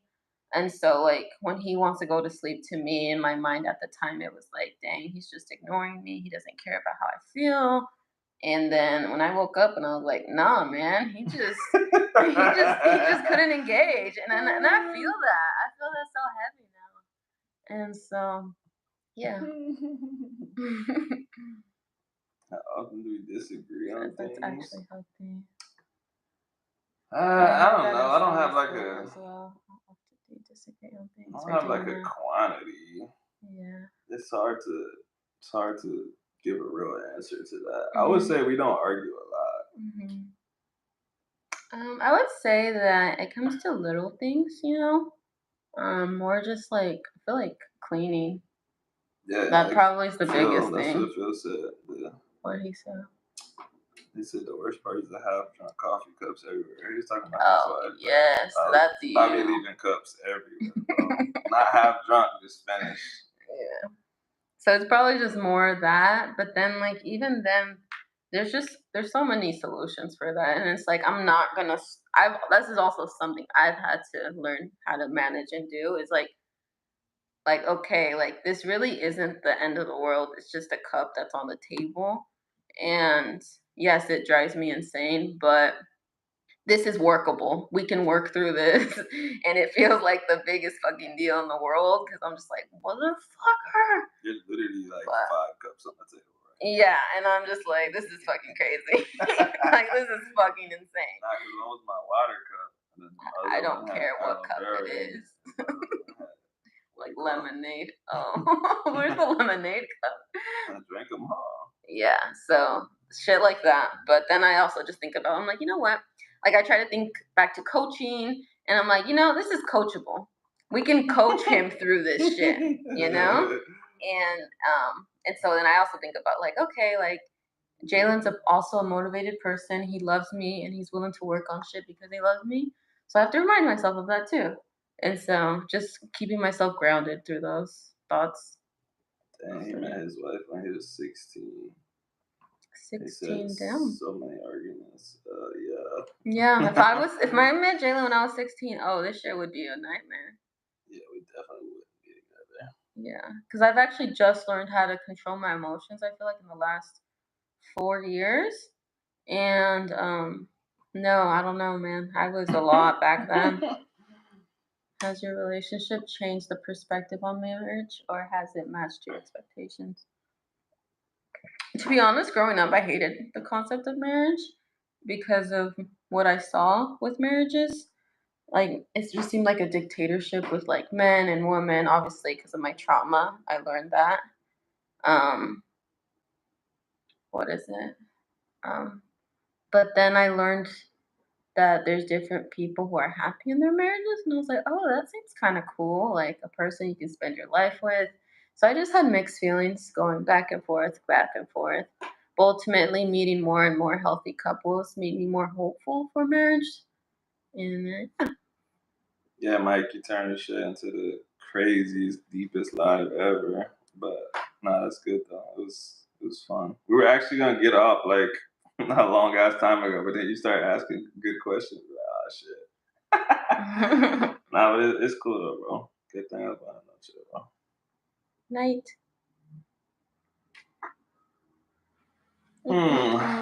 Let's see.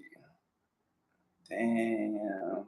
How many hours? Shoot, it's 9:30. That's what I'm saying. I've been out here for a long ass time. Well, y'all can blame Mike. We getting off here because of Mike. So Mike was the person at the party that said, "Yeah, I'm gonna Mike, go." Yeah, Mike dipped out. That's what we be doing at parties. We like, we gotta wait for one person to leave first. We can't be the first person to go. So Mike just told everybody at the party, bye. We like, oh, you know what? Like we gotta, we actually got something at home that we gotta take care of. Yeah, so. I gotta go. Nah, for real. I have been out here for a long ass time, and my battery's about to die. So. Yeah, actually, hopefully we could get Mike on here maybe next time or some other time. So, like FBI, the feds. Yeah, but appreciate all y'all. That was a good live, man. That was a good session. So we'll Maybe tomorrow. I shouldn't have anything to do tomorrow, so I'll probably be back on here. I'll try to get Will on here again.